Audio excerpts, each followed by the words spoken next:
Introduction. दोस्तों, आज के दौर में हमारे लिए जो चीज सबसे जरूरी है वो है हमारी हेल्थ और मनी। मॉडर्न साइंस आज इतनी तरक्की कर रही है कि अब लगभग हर बीमारी का इलाज साइंस के पास आ गया है और अब तो लोगों की लाइफ एक्सपेक्टेंसी भी बढ़ती जा रही है। जहां लोगों की एवरेज लाइफ एक्सपेक्टेंसी 60 से 65 साल थी, वही अब बढ़कर 70 से 75 साल हो गई है। वहीं अगर हम पैसे यानी मनी की बात करें तो आज भी वही इन्वेस्टिंग, पर्सनल फाइनेंस और बिजनेस प्लानिंग की ही बात होती है और इन चीजों को समझकर शायद ही कोई अच्छा इन्वेस्टर बना। ओवर द इयर्स हमने ये सीखा कि डॉक्टर कैसे बनते हैं, इंजीनियर कैसे बनते हैं, लॉयर कैसे बनते हैं। इन सब के बारे में हमने प्रॉपर पढ़ाई की और फिर इन स्किल्स को लर्न किया। लेकिन शायद ही कोई हो जिसने पर्सनल फाइनेंस को पढ़कर डेब्ट मैनेजमेंट की स्किल्स सीखी हो या जिसने बहुत पैसे सेव कर लिए हों। इसकी मेन वजह यही है कि हमने फाइनेंस को भी बाकी सब्जेक्ट्स की तरह ही समझा है। जैसे फिजिक्स में हम लॉ और रूल्स को समझते थे, ठीक इसी तरह हमने फाइनेंस को भी समझा। हमने फाइनेंस के फॉर्मूलाज और रूल्स सब याद कर लिए और यहीं पर हम गलती कर जाते हैं, क्योंकि फाइनेंस को फिजिक्स की तरह नहीं समझा जाता है, बल्कि फाइनेंस या यूं कहें हमें मनी की साइकोलॉजी को समझना होता है। दोस्तों नमस्कार, कुकू एफएम पर मैं हूं आरजे गौहर परवेज। आज हम जिस बुक पर डिस्कशन करने जा रहे हैं उस बुक का नाम है psychology of money, timeless lesson on wealth, grid and happiness और इसके ऑथर हैं मॉर्गन हॉसेल। दोस्तों, पैसा आपको हर जगह दिखेगा और पैसा ही हमारी लाइफ को अफेक्ट करता है और हमें कंफ्यूज भी करता है। हर इंसान का पैसे को लेकर अलग अलग परसेप्शन है और हर इंसान अपने अपने परसेप्शन के अकॉर्डिंग ही बिहेव करता है। ऑथर कहते हैं कि फाइनेंस को लेकर अक्सर हम यही सोचते हैं कि इसे भी बाकी सब्जेक्ट्स की तरह ही फॉर्मूलाज और रूल्स के हिसाब से समझा जा सकता है और अक्सर हम फाइनेंस को समझने के लिए कई सारे फॉर्मूलाज और रूल्स का यूज भी करते हैं। लेकिन फिर भी कई बार ऐसा भी होता है कि सारे फॉर्मूलाज और रूल्स अप्लाई करने के बाद भी हम फाइनेंशियली स्ट्रांग नहीं हो पाते। इसकी वजह सिर्फ यही है कि हम फाइनेंशियली स्ट्रांग इसलिए नहीं हो पाते क्योंकि हम फार्मूले तो सारे याद कर लेते हैं, लेकिन हम अपने अंदर वो एटीट्यूड और बिहेवियर डेवलप नहीं कर पाते हैं जो पैसे सेव करने के लिए हमारे काम आए। यानी आप पैसे को तभी सेव कर पाएंगे जब आप अपने अंदर के बिहेवियर को बदलेंगे। आप अपने अंदर ये साइकोलॉजी डेवलप करेंगे कि आपको वाकई में पैसे सेव करने हैं और आपको फाइनेंशियली फ्री होना है। दोस्तों, आज की इस बुक समरी को जब आप सुनेंगे तो आपको ये मालूम होगा कि साइकोलॉजी ऑफ मनी एक्चुअल में होती क्या है, किस तरह अपने बिहेवियर की वजह से ही हम रिच और पुअर बनते हैं। अक्सर हमारे मन में ये सवाल चलता है कि बिल गेट्स इतने अमीर कैसे हो गए? क्या बिल गेट्स अपने लक की वजह से अमीर हुए थे या फिर उन्होंने अमीर होने के लिए मेहनत की थी? आखिर कैसे दुनिया के सबसे बड़े इन्वेस्टर्स वॉरेन बफेट ने अपनी सारी वेल्थ 50 से 60 साल की एज के बाद बनाई? क्या पैसे को अट्रैक्ट करने के लिए हमें पैसे की तरफ भागने की जरूरत है? क्या पैसे को हम्बल बनकर अट्रैक्ट किया जा सकता है? इन सब सवालों का जवाब आज आपको मिल जाएगा।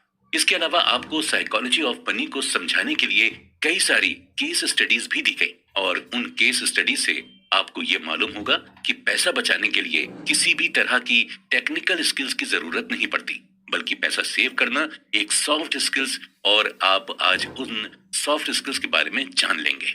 आज इस डिस्कशन में पैसों को लेकर आपका जो भी परसेप्शन है वो चेंज हो जाएगा। अगर आप अमीर दिखना नहीं बल्कि बनना चाहते हैं तो चलिए इस इंटरेस्टिंग डिस्कशन को आगे के एपिसोड्स में कंटिन्यू करते हैं। No one's crazy.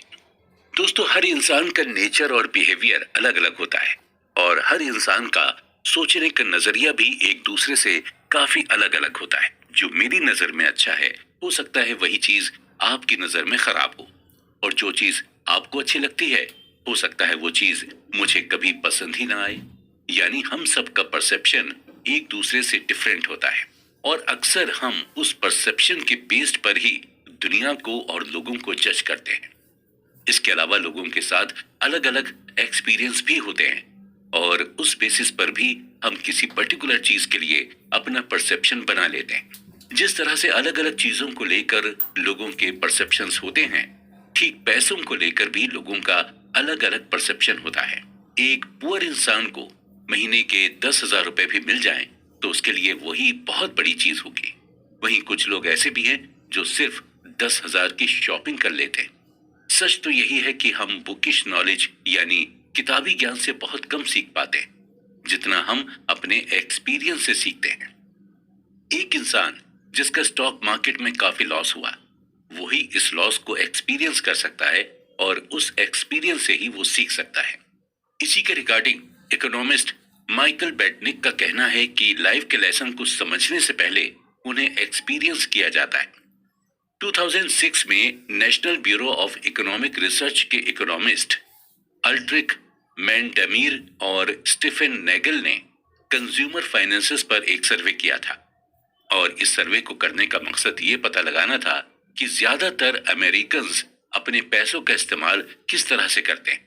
थ्योरेटिकली लोगों को यही लग रहा था कि इस सर्वे में यही कंक्लूजन सामने आएगा कि ज्यादातर अमेरिकन्स अपने इन्वेस्टमेंट को अपने फाइनेंशियल गोल के हिसाब से प्लान करते हैं और जो भी इन्वेस्टमेंट ऑप्शन उनके सामने अवेलेबल है उसी हिसाब से वो इन्वेस्टमेंट करते हैं।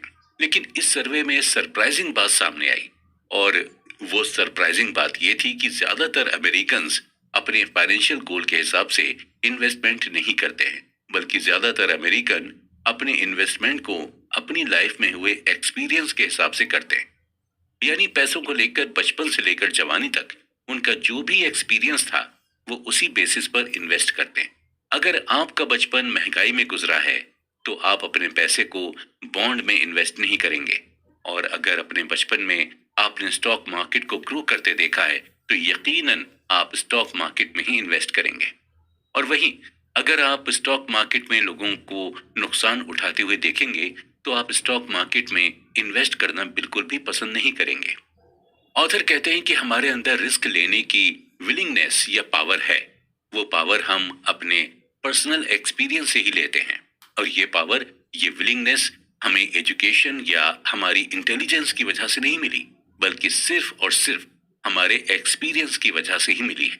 एग्जाम्पल के तौर पर मान लीजिए कि जब आप छोटे थे और आपके फादर ने अपने रिलेटिव्स और फ्रेंड्स को उधार पैसे दिए हों और वो पैसे उन्हें आज तक ना मिले हों, तो आपके मन में भी यही आएगा कि रिलेटिव्स और फ्रेंड्स को कभी उधार नहीं देना चाहिए।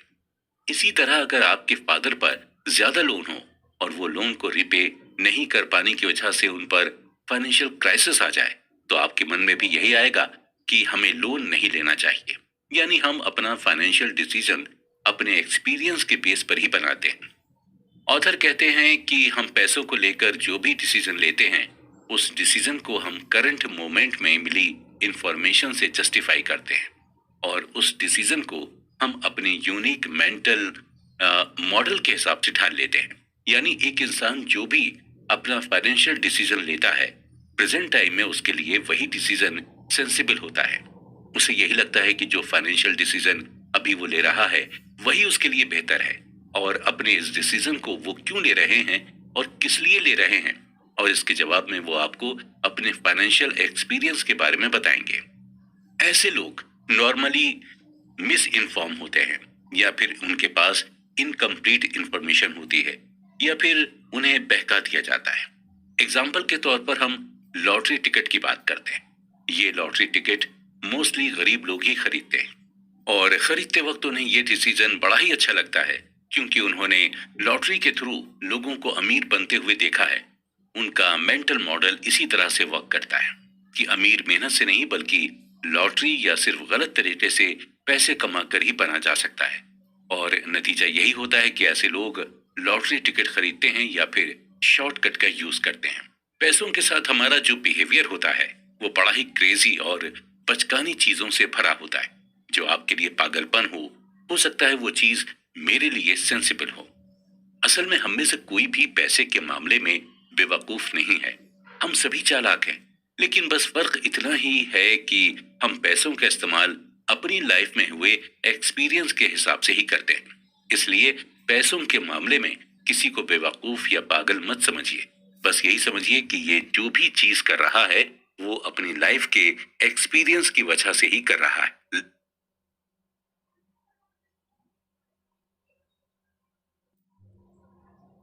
Luck and risk.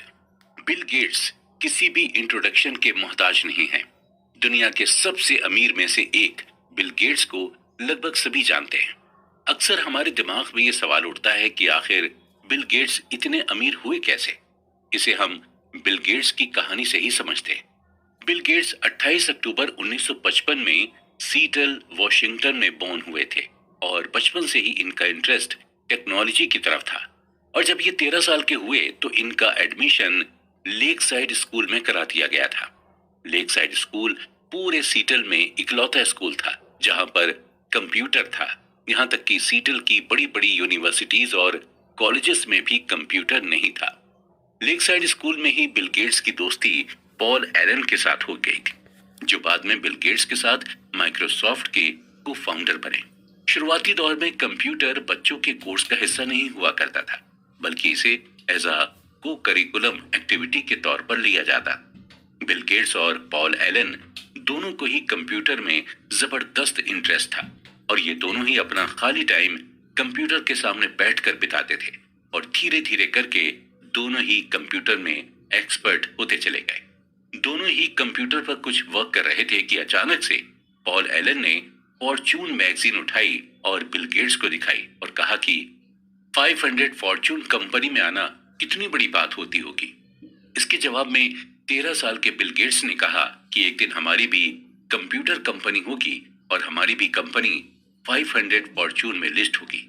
और आज हम सभी माइक्रोसॉफ्ट के सक्सेस के बारे में जानते हैं। अब हमारे लिए सोचने वाली बात यह है कि जब बिल गेट्स ने यह बात कही तो उस वक्त 13 साल की उम्र के पूरी दुनिया में 303 मिलियन बच्चे थे। यूएसए में कुल 18 मिलियन बच्चे थे जिनकी एज 13 साल थी। न्यूयॉर्क में कुल 2,70,000 बच्चे थे जिनकी उम्र 13 साल थी और लेक साइड में सिर्फ 300 ही बच्चे थे जिनकी एज 13 साल की थी। यानी उस वक्त पूरी दुनिया के 303 मिलियन बच्चों में से सिर्फ एक बिल गेट्स ही थे जिन्हें कंप्यूटर की इतनी नॉलेज थी और जो 13 साल की एज में कंप्यूटर खरीदने के लिए कैपेबल थे और जिनके मन में कंप्यूटर कंपनी बनाने का ख्याल आया।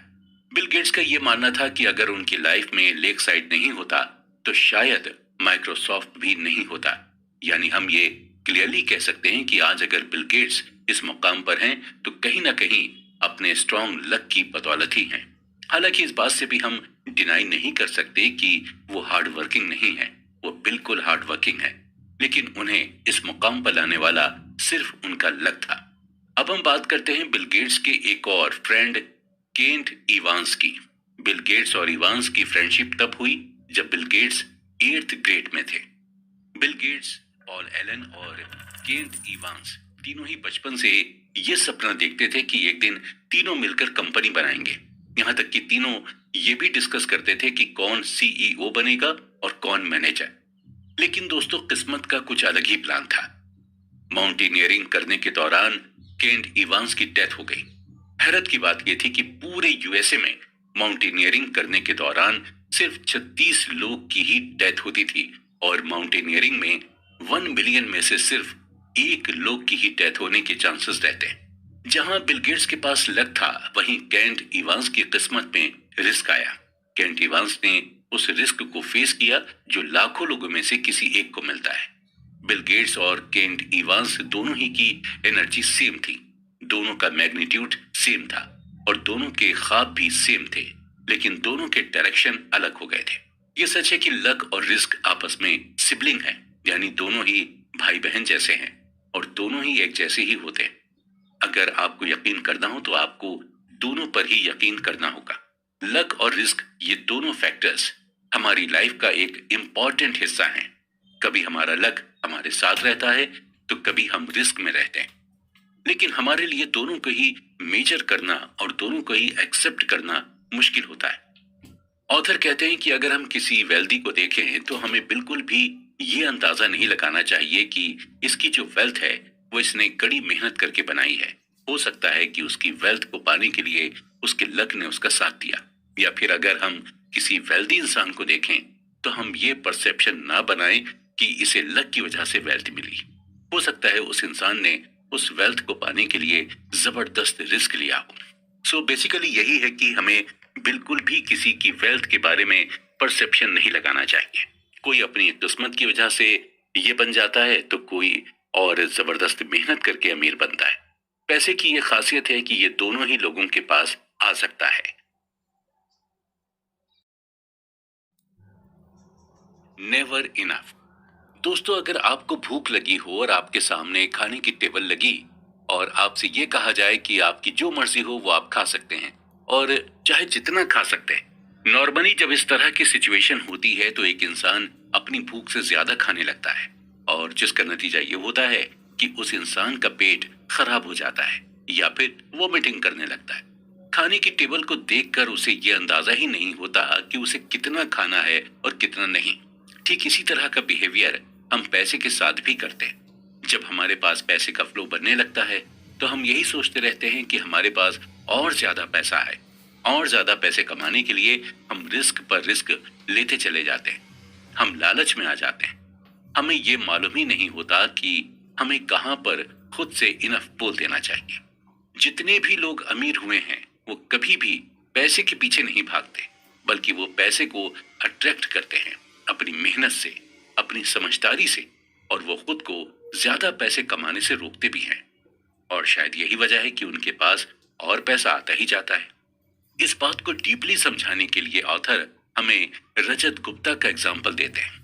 रजत गुप्ता कोलकाता में बॉर्न हुए थे, यानी पैदा हुए थे, और टीनेज में पहुंचते पहुंचते ये पूरी तरह से अनाथ हो चुके थे। लेकिन आगे चलकर जो उन्होंने अचीव किया वो वाकई में सरप्राइजिंग था। मिड 40s तक पहुंचते पहुंचते रजत मैककिन्से कंपनी के सीईओ बन गए थे। मैककिन्से दुनिया की सबसे बड़ी कंसल्टिंग फर्म है। मैककिन्से से 2007 में रिटायर्ड होने के बाद रजत को यूनाइटेड नेशन और इकोनॉमिक फोरम में भी काफी अहम रोल मिला और रजत ने बिल गेट्स के साथ भी मिलकर कई सारे प्रोजेक्ट्स पर काम भी किया था। यानी ओवरऑल रजत एक प्रेस्टिजियस लाइफ को जी रहे थे और सभी के लिए ये सीखने वाली बात थी कि एक इंसान जो स्लम में पैदा हुआ, उसका उठना बैठना दुनिया के बड़े बड़े लोगों के साथ था। 2008 तक रजत गुप्ता की वेल्थ $100 मिलियन हो गई थी। यह अमाउंट इतना था कि इस अमाउंट से रजत जो चाहते वो कर सकते थे। लेकिन रजत की ख्वाहिश कुछ और ही थी। वो मिलेनियर तो थे, लेकिन अब वो बिलियनियर बनना चाहते थे। रजत लगभग 5 कंपनीज के बोर्ड ऑफ डायरेक्टर्स में शामिल थे। इसके अलावा बिलियनियर बनने की ख्वाहिश को भी पूरा करने के लिए रजत गुप्ता साइड हसल भी करने लगे, यानी एक्स्ट्रा इनकम जनरेट करने के तरीके का इस्तेमाल करने लगे। रजत शेयर ट्रेडिंग भी जमकर करने लगे थे। उन्हें किसी ने टिप दी कि वॉरेन बुफेट बैंक के सर्वाइवल के लिए $5 बिलियन का फंड देने वाले हैं। रजत गोल्डमैन सैच्स के बोर्ड ऑफ डायरेक्टर्स में शामिल थे। गोल्डमैन इन्वेस्टमेंट बैंकिंग की फील्ड में काफी बड़ा नाम थी। रजत को जब ये पता चला कि वॉरेन बफेट गोल्डमैन बैंक में इन्वेस्ट भी करने वाले हैं, तो उन्होंने फंड मैनेजर राज राजारत्नम को फोन करके बताया और फिर राज राजारत्नम ने अपने लिए और रजत गुप्ता के बिहाव पर गोल्डमैन के टोटल 1,75,000 शेयर खरीद लिए और फाइनली गोल्डमैन के शेयर के प्राइस बढ़ गए। रजत ने इस टोटल 17 मिलियन का प्रॉफिट कमाया और राजारत्नम ने $1 मिलियन का प्रॉफिट कमाया। जब ये बात सिक्योरिटी एक्सचेंज कमीशन को पता चली तो इनसाइडर ट्रेडिंग के एलिगेशंस में रजत गुप्ता और राजारत्नम दोनों को ही जेल हो गए। जो रेपुटेशन रजत ने इतने सालों से कमाई थी वो सब कुछ थोड़े ही दिनों में मिट्टी में मिल गई।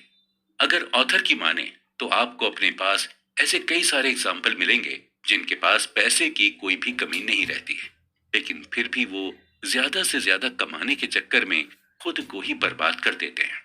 और इसकी सिर्फ यही वजह है कि उन्हें साइकोलॉजी ऑफ मनी नहीं पता होती। जब आपके पास बहुत ज्यादा पैसे आ जाएं, तो एक ऐसा टाइम आता है जहां पर आपको इनफ बोलना पड़ता है।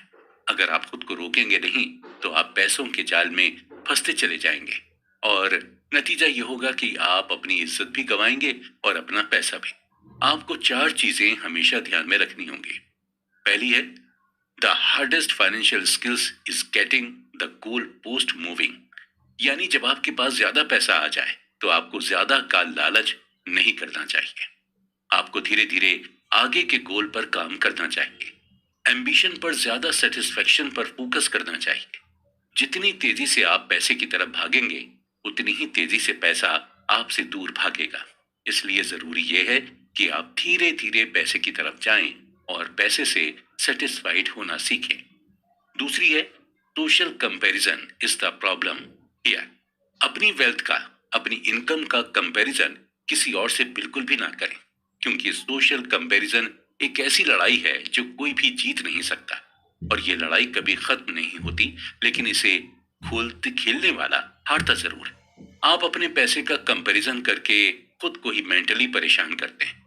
तीसरी है enough is not too little. Enough के थ्रू आपको ये रियलाइज करना होता है कि अगर आपने अपने आप को ज्यादा से ज्यादा पैसे कमाने के लिए पुश किया, तो एक ऐसा पॉइंट आएगा जहां पर आपको रिग्रेट होगा। जैसे हमने शुरू में कहा था कि आप उतना ही खाना खाइए जितना कि आप डाइजेस्ट कर सकें।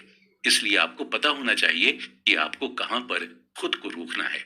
और चौथी है there are many things never worth risking no matter the potential gain. Rajat Gupta जब जेल से छूटे तो उन्होंने यही स्टेटमेंट दिया था कि हमें किसी चीज से अटैचमेंट नहीं रखनी चाहिए, वो चाहे रेपुटेशन की अटैचमेंट हो या पैसों की अटैचमेंट हो। कुछ ऐसी चीजें हैं जो इनवैल्यूएबल हैं, जैसे हमारी फैमिली, सोसाइटी में हमारी रिस्पेक्ट, फ्रीडम और इंडिपेंडेंस। ये सभी चीजें हमें बड़ी ही मुश्किल से मिलती हैं, और हमें तभी रिस्क लेना चाहिए जब हमें ये लगे कि हमारे रिस्क लेने से इन इनवैल्यूएबल चीजों पर कोई असर नहीं पड़ेगा। आप जरा खुद सोचिए कि ऐसा रिस्क लेने से क्या फायदा जहां पर आपकी इज्जत दांव पर लगे, या फिर आपकी फैमिली को प्रॉब्लम हो जाए, या आपकी फ्रीडम खत्म हो जाए। इसलिए जब भी कोई रिस्क लें तो इन सब चीजों के बारे में जरूर सोचें। सेटिस्फाई होना सीखें और पैसे को अट्रैक्ट करना सीखें। और पैसे को आप अट्रैक्ट तभी कर पाएंगे जब आप उसके पीछे भागना छोड़ देंगे। कॉन्फाउंडिंग कंपाउंडिंग। दोस्तों, एग्जाम से पहले एक रात पढ़ाई करके आप अच्छे नंबरों से पास हो सकते हैं, लेकिन टॉपर बनने के लिए आपको लगातार रोजाना पढ़ाई करनी होती है। आप सिर्फ एक दिन पढ़कर टॉप नहीं कर सकते। अगर आपको कोई कंपटीशन एग्जाम बीट करना हो तो उसके लिए एक ही दिन की पढ़ाई काफी नहीं होती, बल्कि आपको हर दिन थोड़ा थोड़ा पढ़ना होता है। तभी जाकर आप कंपटीशन बीट कर पाते हैं।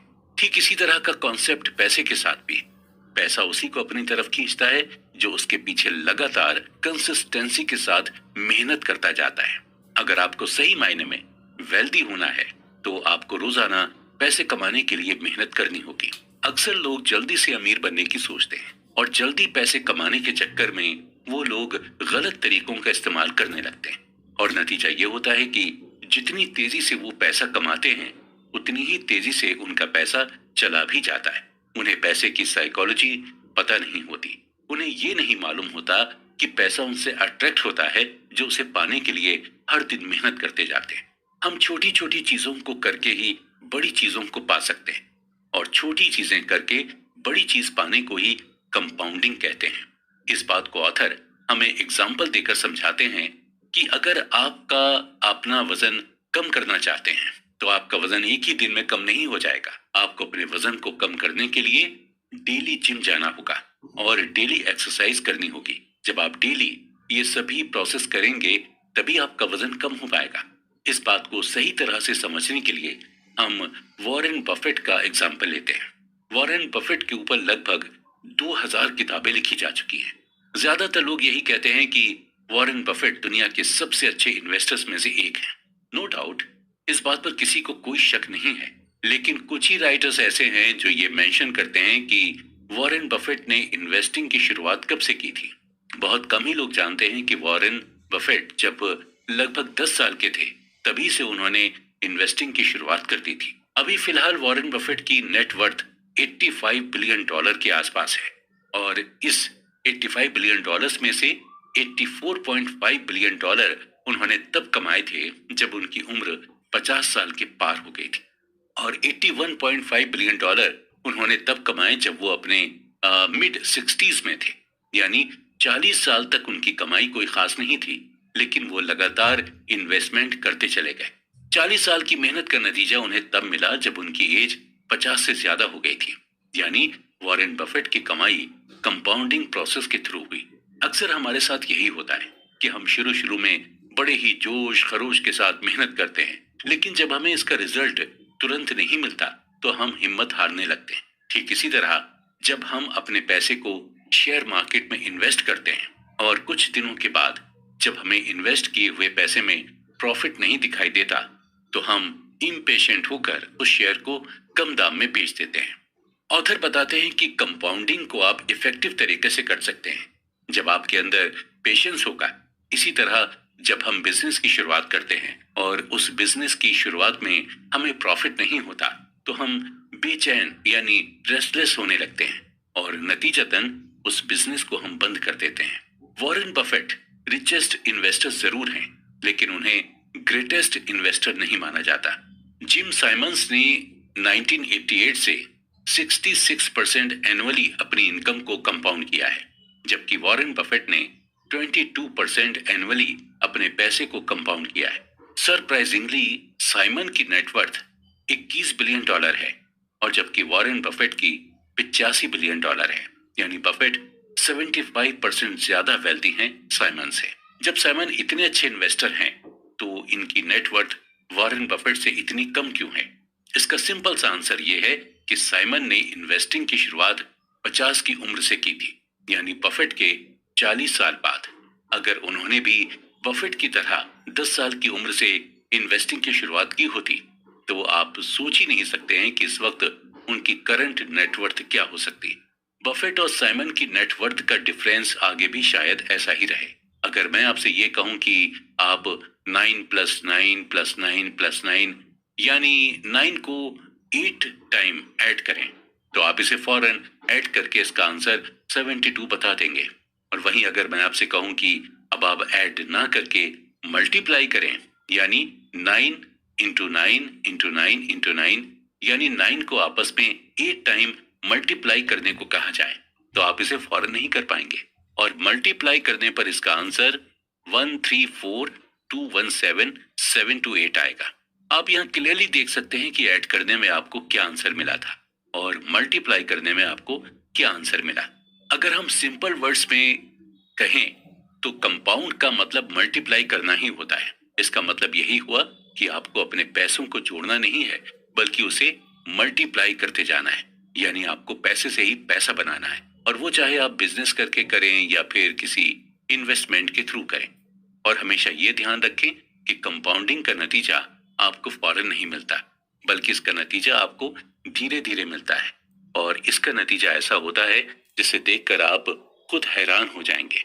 इसलिए अगर आप इन्वेस्ट करना चाहते हैं तो जरूरी नहीं कि आप बहुत बड़े अमाउंट से इन्वेस्ट करें, आप छोटे अमाउंट से भी इन्वेस्ट की शुरुआत कर सकते हैं।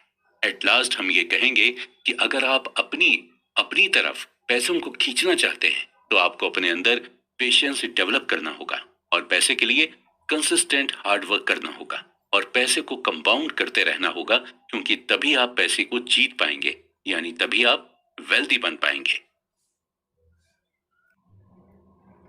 गेटिंग वेल्दी और स्टेइंग वेल्दी। दोस्तों, आज के दौर में अगर देखा जाए तो पैसा कमाना सबसे आसान है। आप इस डिजिटल एरा में सोशल मीडिया के थ्रू पैसे कमा सकते हैं। आप अपना YouTube चैनल बनाकर पैसे कमा सकते हैं, इंस्टाग्राम या फेसबुक पर पोस्ट अपलोड करके पैसे कमा सकते हैं या फिर अमेजोन या शॉपिंग ऐप पर प्रोडक्ट बेचकर पैसे कमा सकते हैं। यानी आज के इस टाइम में पैसे कमाने के ऑप्शंस बहुत सारे हैं। जितना आज के दौर में पैसा कमाना आसान है उतना ही इसे बचाना मुश्किल है। वेल्दी होना कोई बहुत बड़ी बात नहीं है, लेकिन वेल्दी बने रहना बहुत ही डिफिकल्ट है। चलिए इस बात को हम एक केस स्टडी के थ्रू डीपली समझते हैं। जेस लिवरमोर, जिनका जन्म 1877 में हुआ था, इन्हें अपने दौर का ग्रेटेस्ट इन्वेस्टर माना जाता था और ये उस टाइम प्रोफेशनल इन्वेस्टर बन गए थे जब इन्वेस्टिंग के बारे में कोई ज्यादा जानता तक नहीं था। सिर्फ 30 साल की उम्र में ही लिवरमोर ने $100 मिलियन की नेटवर्थ बना ली थी। 1929 के दौरान लिवरमोर स्टॉक मार्केट की दुनिया में जाना पहचाना नाम बन गए थे और उसी दौरान स्टॉक मार्केट भी पूरी तरह से क्रैश हो गई थी, जिसकी वजह से इकोनॉमी डिप्रेशन में चली गई थी। अक्टूबर 1929 तक स्टॉक मार्केट की हालत और खराब हो गई। ज्यादातर इन्वेस्टर्स और स्पेकुलेटर्स जबरदस्त फाइनेंशियल लॉस में आ गए थे और जिसकी वजह से कई इन्वेस्टर्स और स्पेकुलेटर्स सुसाइड करने लगे थे। लिवरमोर की वाइफ डोरा दी इन्वेस्टर्स के सुसाइड करने के इंसिडेंट से काफी परेशान थी और एक दिन लिवरमोर घर काफी देर में पहुंचे। घर देर में पहुंचने की वजह से लिवरमोर की वाइफ डोराथी काफी परेशान हो गई थी, लेकिन लिवरमोर को देखकर उन्हें सुकून मिला और उन्होंने लिवरमोर को अपने परेशान होने की वजह बताई। तो उन्होंने उन्हें बताया कि इस स्टॉक मार्केट के क्रैश में उन्हें बहुत फायदा पहुंचा है और लिवरमोर ने सिर्फ एक ही दिन में कई मिलियन डॉलर कमा लिए थे। लिवरमोर ने वाइफ डोराथी से यह भी कहा कि हम वेल्दी ही रहेंगे हमेशा, परेशान होने की कोई जरूरत नहीं है।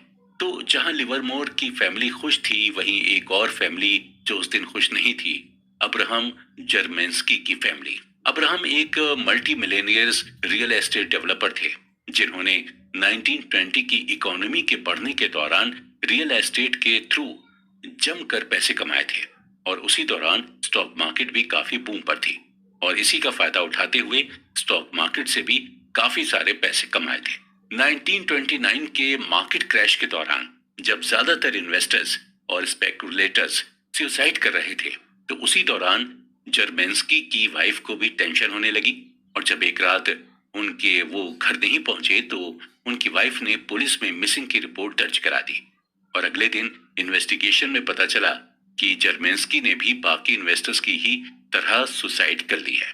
इत्तेफाक देखिए कि 1929 के स्टॉक मार्केट क्रैश ने एक को दुनिया का सबसे अमीर इंसान बना दिया था और दूसरे को इतना नुकसान पहुंचाया कि उसे सुसाइड करने पर मजबूर होना पड़ा।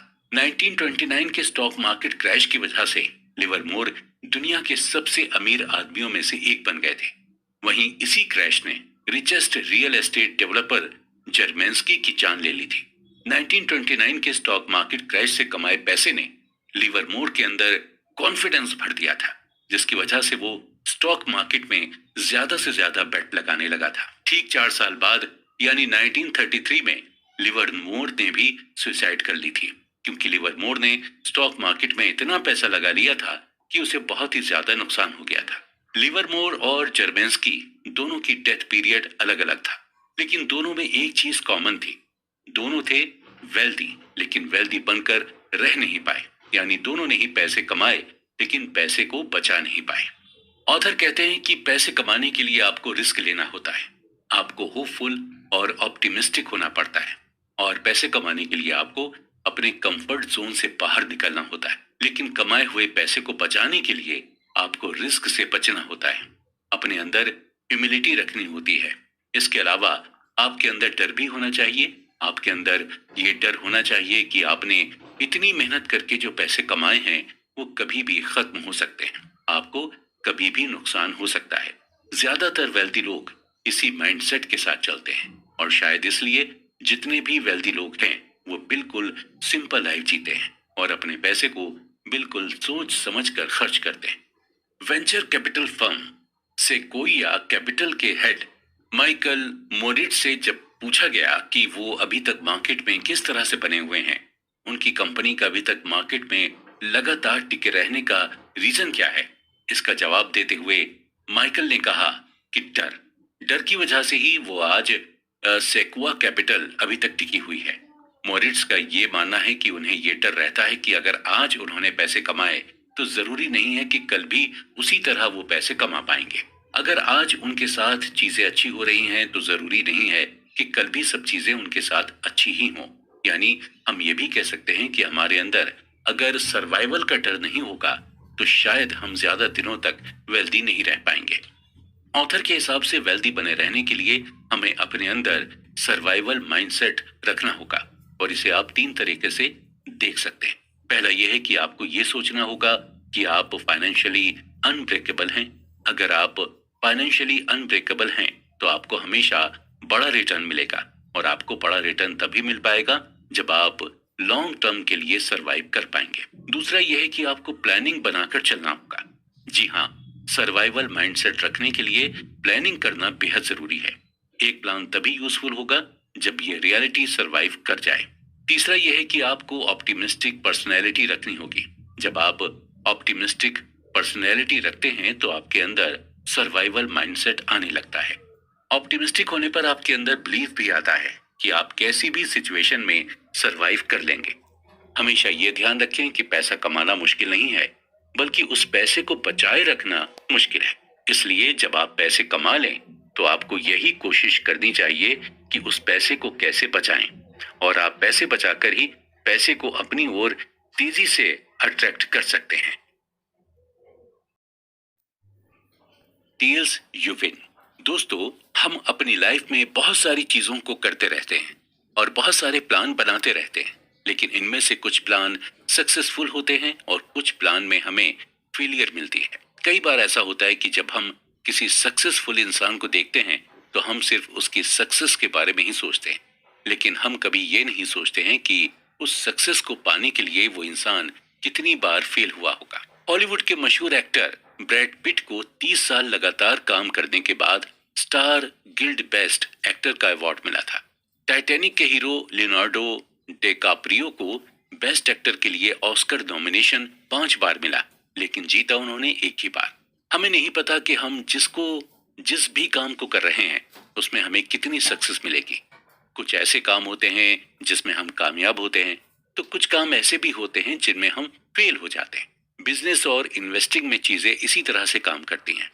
आप जितने भी इन्वेस्टर्स को देखेंगे उन्हें सक्सेस से ज्यादा फेलियर मिली होगी, और वो इस चीज को भी एक्सेप्ट करते हैं। वो ये मानकर चलते हैं कि उन्हें फेलियर ज्यादा मिलेगी, लेकिन उनकी नजर मेजॉरिटी आउटकम पर होती है, यानी उनके मन में कहीं ना कहीं ये चलता है कि सक्सेस होने पर उन्हें क्या मिलेगा। अगर ब्रैड पिट शुरू में अवार्ड ना मिलने की वजह से एक्टिंग छोड़ देते तो क्या वो इतने पॉपुलर एक्टर होते, और क्या उन्हें 30 साल के बाद बेस्ट एक्टर का अवार्ड मिलता। ब्रैड पिट को यह समझ आ गया था कि आपके कुछ प्रोजेक्ट चलते हैं और कुछ नहीं, लेकिन आपको लगातार काम करते रहना चाहिए। आपको अपने एम की ओर लगातार बढ़ते रहना चाहिए। आपको टेल के बारे में सोचना चाहिए, यानी एंड रिजल्ट के बारे में सोचना चाहिए। ऑथर कहते हैं कि आप अपने आसपास जो भी प्रॉफिटेबल, फेमस और इन्फ्लुएंशियल चीजों को देखते हैं वो टेल इवेंट का ही नतीजा होता है, यानी उस चीज को अचीव करने के लिए लाखों एफर्ट्स किए जाएंगे। जब हम अपना फोकस टेल इवेंट पर करने लगते हैं तो हमारे सामने कोई भी ऑब्स्टिकल या कोई भी परेशानी आ जाए, हमें अपना मनचाहा रिजल्ट मिल ही जाता है। और टेल इवेंट पर फोकस करके हमें यह भी समझ में आने लगता है कि यह कितना रेयर और पावरफुल है। टेल एंड ड्रिवन आपको कई सारी कंपनीज भी मिलेंगी, और टेल एंड ड्रिवन का सबसे अच्छा एग्जांपल है कोई भी वेंचर कैपिटल फर्म। अक्सर वेंचर कैपिटल फर्म नए नए स्टार्टअप को फंडिंग करती है। एक वेंचर कैपिटल फर्म नॉर्मली 40 से 50 स्टार्टअप को फंडिंग देती है, और उस वेंचर कैपिटल को यह भी मालूम होता है कि इस 40 से 50 स्टार्टअप में आधे से ज्यादा स्टार्टअप फेल हो सकते हैं, लेकिन उन्हें यह भी मालूम होता है कि एटलीस्ट 10 स्टार्टअप तो चलेंगे ही, और उन 10 में से 2 या 3 स्टार्टअप ऐसे होंगे जो उनके लिए बोनांजा ऑफर की तरह होंगे, यानी उनका रिटर्न 100% से भी ज्यादा होगा। और वेंचर कैपिटल उन्हीं 2 या 3 स्टार्टअप से अपने पूरे इन्वेस्ट किए हुए पैसे को प्रॉफिट समेत वापस ले लेती है। इसी तरह जब कोई इन्वेस्टर अपना पोर्टफोलियो बनाता है तो उसे भी ये मालूम होता है कि पोर्टफोलियो में शामिल हर स्टॉक उसे अच्छा रिटर्न नहीं देगा, लेकिन पोर्टफोलियो में शामिल 1-2 स्टॉक ऐसे होंगे जो पूरे पोर्टफोलियो का प्रॉफिट कवर करके दे देंगे। ऑथर की माने तो टेल इवेंट ही सब कुछ है, और जिसने ये समझ लिया वो ही सक्सेसफुल हुआ। आप जितने भी वेल्दी लोगों की कहानी सुनेंगे आपको उनके बारे में यही पता चलेगा कि वो हमेशा टेल इवेंट के बारे में सोचते हैं। जब आपको ये रियलाइज हो जाता है कि बिजनेस में टेल्स ही सब कुछ है, तो आपके लिए फेल होना, बिजनेस का ना चलना, लॉस होना, ये सभी बातें नॉर्मल हो जाती हैं। आपको फेलियर बिल्कुल भी सरप्राइजिंग नहीं लगता, और आप इसे भी वेल्दी होने का एक पार्ट मान लेते हैं, और आप ये एक्सेप्ट कर लेते हैं कि फेलियर भी इसी प्रोसेस का एक हिस्सा है। हमारे साथ इशू यही होता है कि हम फेलियर को एक्सेप्ट नहीं करते। हम पैनिक करने लग जाते हैं। हमें ये लगने लगता है कि हमारे साथ कैसे हो सकता है, हमने तो बहुत मेहनत की थी। लेकिन हम ये भूल जाते हैं कि मेहनत का रिजल्ट तो हमें हमेशा एंड में ही मिलता है। अगर आप एक अच्छे स्टॉक पिकर हैं तो आपके साथ ये हो सकता है कि कई बार आप स्टॉक पिक करने में गलती कर जाएं, या अगर आप एक अच्छे बिजनेसमैन हैं तो ये आपके साथ बिल्कुल हो सकता है कि आप एक खराब और नॉन प्रॉफिटेबल प्रोडक्ट को बेचने लग जाएं। ग्रेट इन्वेस्टर्स पीटर लिंच का ये मानना है कि अगर आप किसी बिजनेस में अच्छे हैं तो यानी आप उस बिजनेस में 10 में से 6 बार करेक्ट होंगे और 4 बार इनकरेक्ट होंगे। यानी आपके 6 डिसीजन सही होंगे तो 4 डिसीजन गलत होंगे। हम अपने ऊपर सही चीजों को करने के लिए खुद पर मेंटल प्रेशर बनाने लगते हैं। हम ये सोचने लगते हैं कि हमसे कोई गलती कभी हो ही नहीं सकती। महान बल्लेबाज सचिन तेंदुलकर भी फेल हुए थे और 25 साल क्रिकेट खेलकर भी उनसे कई गलतियां हुई थी। और अगर ऐसा ना होता तो 664 इंटरनेशनल मैचेस में उनकी 100 सेंचुरी से और कई ज्यादा सेंचुरीज होती। इन्वेस्टर्स और एंटरप्रेन्योर से हमें यही सीखने को मिलता है कि कोई भी हर बार सही डिसीजन नहीं ले सकता। आपको क्या लगता है कि Bill Gates, Jeff Bezos, Elon Musk हर बार सही ही डिसीजन लेते हैं? नहीं, उनके कई बार कई डिसीजंस गलत भी होते हैं। बस फर्क सिर्फ इतना है कि हमें उनके गलत डिसीजन के बारे में पता नहीं चलता, क्योंकि हम उनकी सक्सेस को ही देखकर चकाचौंध हो जाते हैं। हम में और उनमें बस फर्क यही है कि वो फेलियर को प्रोसेस का एक हिस्सा मानते हैं, उसे खुद पर हावी नहीं होने देते, क्योंकि उन्हें यह मालूम होता है कि टेल इवेंट में फेलियर जरूर मिल सकती है और उनका फोकस सिर्फ टेल इवेंट पर ही होता है, क्योंकि टेल इवेंट के एंड में सक्सेस उनका वेट कर रही होती है। फ्रीडम फ्रीडम का यही मतलब होता है कि आप कोई भी चीज अपने मन के हिसाब से कर सकें, वो भी बिना किसी की रोक टोक के। और जब आप वेल्दी होते हैं तो आपको फाइनेंशियल फ्रीडम मिलती है। आपको ये आजादी मिलती है कि आप अपने पैसों का कुछ भी कर सकते हैं। और जब आपको फाइनेंशियल फ्रीडम मिल जाती है तो आपको हैप्पीनेस भी मिलती है। देखा जाए तो लोग फाइनेंशियल फ्रीडम को इसलिए चुनते हैं ताकि वो अपनी लाइफ में खुश रह सकें। ऑथर कहते हैं कि हैप्पीनेस एक कॉम्प्लिकेटेड सब्जेक्ट और हर इंसान के लिए हैप्पीनेस की डेफिनेशन अलग अलग होती है। एक छोटे बच्चे को भी देखकर हमें खुशी मिल जाती है और अपने चहेते फिल्म स्टार को लाइव देखकर भी हमें खुशी मिल जाती है। लेकिन अगर हम हैप्पीनेस की कॉमन डेनोमिनेटर की बात करें तो हैप्पीनेस हमें तभी मिलती है जब हमारी लाइफ हमारे ही कंट्रोल में होती है। अपनी लाइफ में हम जब भी कर रहे होते हैं उसका कंट्रोल जब हमारे हाथ में होता है तो हमें बहुत खुशी महसूस होती है। आप कितना भी ज्यादा पैसे क्यों ना कमा ले, लेकिन अगर आपकी लाइफ आपके अपने कंट्रोल में नहीं है तो आप खुश नहीं हो सकते। वहीं अगर आप कुछ भी ना कमा रहे हो लेकिन अगर आपकी लाइफ आपके कंट्रोल में है तो आप डेफिनेटली खुश हैं। ऑथर कहते हैं कि अक्सर लोग यही चाहते हैं कि उनकी लाइफ कंट्रोल में रहे और जब कोई उनसे किसी काम को करने के लिए कहता है तो उन्हें यही लगता है कि उन्हें डिसएम्पावर्ड किया जा रहा है या डोमिनेट किया जा रहा है।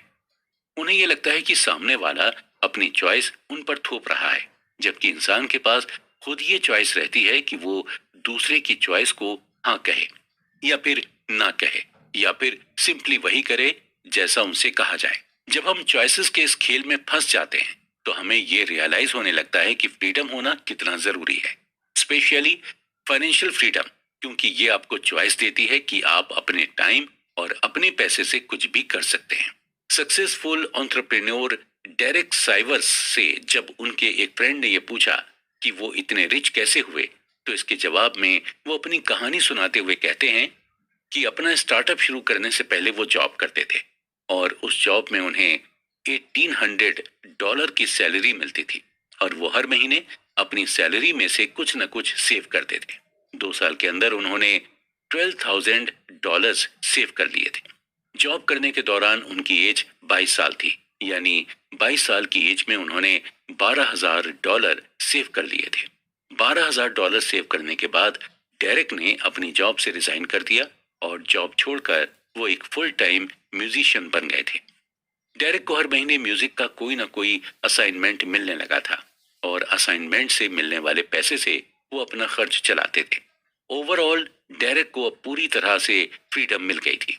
उनको किसी चीज की कोई रोक टोक नहीं थी और वो अब ऐसे काम से पैसा कमा रहे थे जिसे करके उन्हें बेहद खुशी मिलती थी।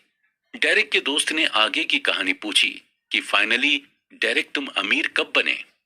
आगे फिर उनके फ्रेंड ने उनकी कंपनी के बेचने का जिक्र करते हुआ कि डेरेक क्या तुम अपनी कंपनी बेचकर अमीर हुए थे। इसका जवाब डेरेक ने बड़ी खूबसूरती से देते हुए कहा था कि कंपनी बेचना तो सिर्फ पैसों का ट्रांजैक्शन था, असल में अमीर वो 22 साल की उम्र में बन गए थे जब वो फुल टाइम म्यूजिशियन बन गए थे। जानी यानी कि हम अमीर असल में तब होते हैं जब हम वो काम करते हैं जिसे करने में हमें मजा आता है और उस काम को करने में हमें पैसे भी मिलते रहते हैं। असली फाइनेंशियल फ्रीडम तभी मिल सकती है जब आप वो करें जो आप करना चाहते हैं और उसी को करते हुए आपको पैसे भी मिलते रहें। लोग अक्सर फाइनेंशियल फ्रीडम की तलाश में अपनी जॉब चेंज करते रहते हैं क्योंकि उन्हें लगता है कि जॉब चेंज करके उन्हें ज्यादा पैकेज मिलेगा, जबकि ज्यादा पैकेज से फाइनेंशियल फ्रीडम नहीं मिलती। आपको फाइनेंशियल फ्रीडम तभी मिल पाएगी जब आपकी लाइफ आपके कंट्रोल में होगी। अब हम बात करते हैं man in the car paradox. जब आप किसी को महंगी कार चलाते हुए देखते हैं तो आप ये नहीं सोचते कि कार चलाने वाला इंसान कितना रिच होगा या उसने इस कार को खरीदने के लिए कितनी मेहनत की होगी, बल्कि आप यही सोचते हैं कि काश ऐसी ही महंगी कार हमारे पास भी होती। और ये एक पैराडॉक्स होता है। अक्सर लोग इसलिए वेल्दी होना चाहते हैं ताकि उन्हें लोग एडमायर कर सकें, लोग उन्हें पसंद करें। और ऐसे लोग इसलिए महंगे कपड़े, महंगी कार, महंगी घड़ियां खरीदते हैं ताकि वो दूसरों को इम्प्रेस कर सकें, दूसरे उन्हें एडमायर करें। बल्कि रियलिटी में दूसरे उनसे इम्प्रेस या एडमायर नहीं होते। उनके महंगे कपड़े, महंगी घड़ियां और महंगी कार देखकर दूसरे लोग अपने लिए एक बेंचमार्क तय कर लेते हैं कि उन्हें भी ऐसी ही घड़ी लेनी है, ऐसी ही महंगी कार लेनी है और ऐसे ही महंगे महंगे कपड़े पहनने हैं। और उनके अंदर भी सेम डिजायर होती है कि उनसे भी लोग इम्प्रेस हों और लोग उन्हें भी एडमायर करें। ये एक ह्यूमन टेंडेंसी है। इंसान हमेशा से चाहता है कि लोग उसे पसंद करें, उसे एडमायर करें, उसे ही लोग अपना रोल मॉडल माने। और इसके लिए ज्यादातर लोग पैसे का सहारा लेते हैं या फिर महंगी चीजों को प्रॉन्ट करके दूसरों का दिल जीतने की कोशिश करते हैं। लेकिन उन्हें भी ये मालूम होता है कि दूसरे भी यही चाहते हैं। वो आपसे और आपकी चीजों से इम्प्रेस नहीं होते हैं, बल्कि उनकी खुद की पर्सनल डिजायर उन्हें आपसे बात करने के लिए मजबूर करती है। लोगों को पैसे से इम्प्रेस करने से बेहतर है आप उन्हें अपनी ह्यूमिलिटी, काइंडनेस और एम्पैथी से इम्प्रेस करें, क्योंकि इन चीजों से बनाया गया इंप्रेशन लॉन्ग लास्टिंग होता है। आप कितने भी गरीब या अमीर हो जाएं, लेकिन अपने नेचर से आप लोगों को अपनी ओर खींच सकते हैं। Wealth is what you don't see. हम पैसे को तो अपनी आंखों से देख सकते हैं, लेकिन वेल्थ को नहीं। वेल्दी होना एक स्टेट ऑफ लिविंग है। जैसे आप हवा को नहीं देख सकते, ठीक उसी तरह आप वेल्थ को भी नहीं देख सकते। आपको ऐसे कई लोग मिल जाएंगे जो महंगी महंगी कार चलाएंगे, लेकिन महंगी कार होने पर भी वो इतने अमीर नहीं होते। वहीं आप ऐसे भी लोगों को देखेंगे जिनके पास नॉर्मल सी कार होगी, लेकिन एक्चुअल में वो बहुत अमीर होंगे। हालांकि ये भी हो सकता है कि अगर किसी के पास महंगी कार है तो वो एक्चुअल में वेल्दी हो सकता है, लेकिन उस महंगी कार की वजह से उसकी वेल्थ कम हो जाती है। ऑथर ने इस बात को हमें एग्जाम्पल देकर समझाया है कि अगर आपने 1 करोड़ की कार ली है तो इसका यही मतलब हुआ कि आपकी जो वेल्थ थी उससे आपके 1 करोड़ रुपए कम हो गए। मोस्टली जो वेल्दी होते हैं इसीलिए महंगी कार खरीदना अवॉइड करते हैं। हम अक्सर वेल्थ को देखकर ही जज करते हैं और हमें सामने वाला जैसा दिखता है हम उसी हिसाब से अपना परसेप्शन बना लेते हैं। अगर कोई महंगे ब्रांडेड कपड़े पहनता है तो हमें यही लगने लगता है कि सामने वाला वेल्दी है, लेकिन हमें पूरी रियलिटी नहीं पता होती। हो सकता है सामने वाले ने कपड़े तो महंगे पहने हैं, लेकिन उसके ऊपर लाखों करोड़ों का डेब्ट हो। मॉडर्न कैपिटलिज्म की वजह से आज लोग आसानी से खुद को वेल्दी दिखाते हैं, जबकि वो एक्चुअल में होते नहीं हैं। लोन लेकर आप भी महंगी कार ले सकते हैं, आलीशान घर बनवा सकते हैं या फिर महंगे कपड़े पहन सकते हैं। ये सब करना आसान है, लेकिन इन चीजों को मेंटेन करना आपके लिए मुश्किल हो जाएगा। महंगी कार लेंगे तो ईएमआई भी ज्यादा आएगी और फिर उसका मेंटेनेंस का बिल भी ज्यादा आएगा। यानी महंगी चीजें लेना आसान है, लेकिन उन्हें मेंटेन करना मुश्किल। और ये आप तभी कर पाएंगे जब आप वाकई में वेल्दी होंगे। इसी तरह सिंगर रिहाना ज्यादा खर्च करने के चक्कर में बैंकरप्ट हो गई थी और जिसकी वजह से उन्होंने अपने फाइनेंशियल एडवाइजर को केस कर दिया था। कोर्ट में एडवाइजर ने रिहाना से यही कहा कि जब आप महंगी महंगी चीजें खरीदेंगी तो एंड में आपके पास सिर्फ महंगी चीजें ही बचेंगी, आपके पास पैसे नहीं बचेंगे। अक्सर जब कोई ये कहता है कि वो करोड़पति बनना चाहता है तो उसका यही मतलब होता है कि वो करोड़ों रुपए खर्च कर सके। हम रिच और वेल्दी होने में डिफरेंशिएट नहीं कर पाते। रिच आपकी करंट इनकम बताती है। अगर आज आपके अकाउंट में 1 करोड़ रुपए हैं तो आप अमीर हैं, लेकिन वहीं अगर सालों से आपके अकाउंट में करोड़ों रुपए आते और जाते रहे हों तो आप वेल्दी हैं। आज आप अमीर हैं, हो सकता है कल आप अमीर ना हो। आज आपके अकाउंट में करोड़ों रुपए हों, लेकिन हो सकता है कल ना हो। सही मायने में वेल्दी कभी हमें दिखाई नहीं दे सकती। वेल्थ एक ऐसी इनकम होती है जो आप कभी खर्च नहीं करते। आज के दौर में हमें रिच इंसान तो मिल जाएगा, लेकिन वेल्दी इंसान नहीं मिलेगा, क्योंकि वेल्दी लोग बहुत ही लो प्रोफाइल तरीके से रहते हैं और ये ज्यादा सोसाइटी में लोगों के सामने खुलकर नहीं आते हैं, और इनके रहन सहन या ड्रेसिंग से आपको अंदाजा भी नहीं लग पाएगा कि ये रिच हैं। डीप डाउन अगर हम देखें तो हर इंसान वेल्दी ही बनना चाहता है। वो नहीं चाहता कि आज अगर उसके पास करोड़ों रुपए हों तो कल वो करोड़ों रुपए खत्म हो जाएं। इंसान यही चाहता है कि उसके पास करोड़ों रुपए हमेशा रहें और ये बढ़ते ही जाएं। इसके अलावा वो ये भी चाहता है कि उन्हें फ्रीडम और फ्लेक्सिबिलिटी मिले, और ये सभी चीजें आपको तभी मिलती हैं जब आपको ये मालूम होता है कि आपके पास फाइनेंशियल एसेट्स हैं जिसे आपने खर्च नहीं किया है। आप खुद सोचिए कि किस बात से आपको ज्यादा सेटिस्फेक्शन मिलता है, आपके अकाउंट्स में करोड़ों रुपए पड़े हों या फिर आपके अकाउंट से करोड़ों रुपए खर्च हो गए हों। जाहिर सी बात है, आपको इस बात से ज्यादा सेटिस्फेक्शन मिलेगा कि आपके अकाउंट में करोड़ों रुपए हैं और ये रुपए ऐसे हैं जिन्हें आप खर्च नहीं करना चाहते। जब ये सोच आपके अंदर आ जाएगी तो आप खुद को वेल्दी समझिए, और जब ये सोच आपके अंदर आ जाती है तो आप सच में फ्री और फ्लेक्सिबल हो जाते हैं।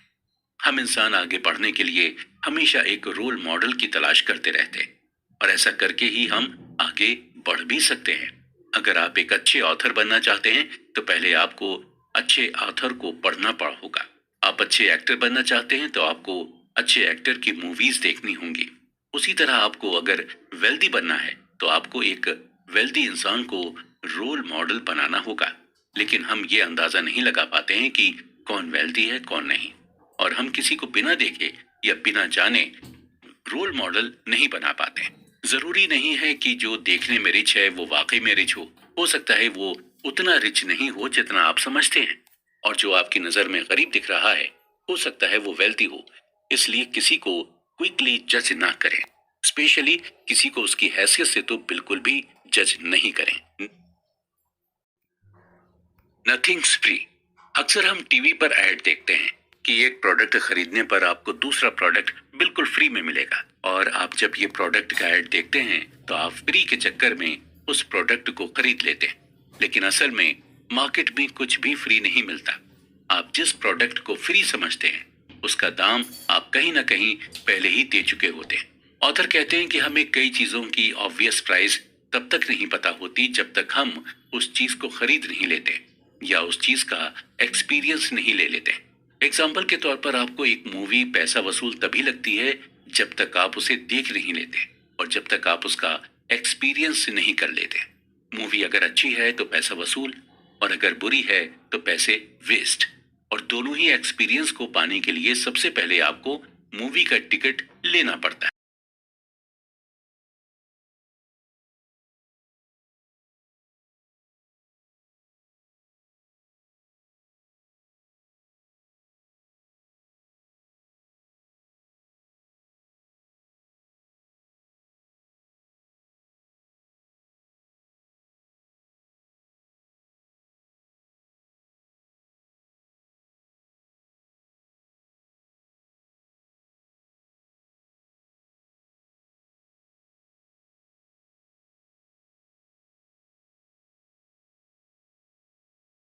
आइडेंटिफाई नहीं कर पाते, और जब सक्सेस पाने की हमें कीमत ही नहीं पता होती तो हम सक्सेस के लिए पे भी नहीं कर पाते, और इसलिए हम सक्सेस भी नहीं हो पाते। सक्सेस पाने के लिए हमें एक कीमत देनी होती है। ठीक इसी तरह एक सक्सेसफुल इन्वेस्टिंग के लिए भी हमें प्राइस पे करना पड़ता है, लेकिन ये प्राइस हमें डॉलर, रुपीस या फिर पाउंड में नहीं पे करना पड़ता, बल्कि ये प्राइस हमें fear, volatility, doubt, uncertainty, regret के फॉर्म में पे करना होता है। और इन प्राइसेस को हम ओवरलुक भी नहीं कर सकते, क्योंकि हम इन प्राइसेस को रियल टाइम में फील करते हैं। यानी जब हमें डर लगता है तो हम अपने डर को फील कर सकते हैं। जब हमें रिग्रेट होता है, हम वो भी फील कर सकते हैं। ऑथर कहते हैं कि अगर आपको अपने लिए कार लेनी हो और आपके सामने 3 ऑप्शंस रखे जाएं, तो आप उन तीनों में से कौन सा ऑप्शन चुनेंगे? पहला ऑप्शन यह है कि कार आपको 5 लाख में मिल रही है। दूसरा ऑप्शन यह है कि कार आपको सेकंड हैंड मिल रही है 3 लाख में। और तीसरा ऑप्शन यह है कि आप कार चुरा लें। देखा जाए तो तीनों ही तरीकों से कार आपके पास आ सकती है, लेकिन आप तीसरा ऑप्शन तो बिल्कुल भी कंसीडर नहीं करेंगे। दोनों ही ऑप्शंस आपके लिए इजी रहेंगे और आप इन दोनों में से एक ऑप्शन को चूज करके कार ले लेंगे। लेकिन कुछ लोग ऐसे भी हैं जो तीसरा ऑप्शन चूज करेंगे। ऐसे लोग प्लान और स्ट्रेटेजी बनाते हैं और उन्हें इसका प्राइस भी पता होता है कि कार चुराने पर उन्हें क्या प्राइस पे करना हो सकता है। और उन्हें यह भी पता होता है कि अगर वो नहीं पकड़े गए तो बिना किसी इन्वेस्टमेंट के उनके पास एक कार आ जाएगी। लेकिन वो कहते हैं कि धन की देवी उसी पर मेहरबान होती है जो उसे ईमानदारी से कमाते हैं। इसलिए कार चुराने वाले देर सवेर पकड़े ही जाते हैं। ठीक यही चीज इन्वेस्टिंग के साथ भी होती। मॉर्निंग स्टार कंपनी ने कुछ ऐसे टैक्टिकल म्यूचुअल फंड्स को आइडेंटिफाई किया था कि वो मौका पड़ने पर कभी स्टॉक से प्रॉफिट अर्न करने की कोशिश करते, तो कभी बॉन्ड के थ्रू प्रॉफिट अर्न करने की कोशिश करते। यानी ये म्यूचुअल फंड्स रिटर्न के लिए प्राइसेस नहीं पे करना चाहते थे। मॉर्निंग स्टार की रिपोर्ट की माने तो 2007 के रिसेशन के बाद टोटल 112 टैक्टिकल म्यूचुअल फंड थे, जिनमें से सिर्फ 9 ने ही बेटर रिस्क एडजस्टेड रिटर्न दिया था।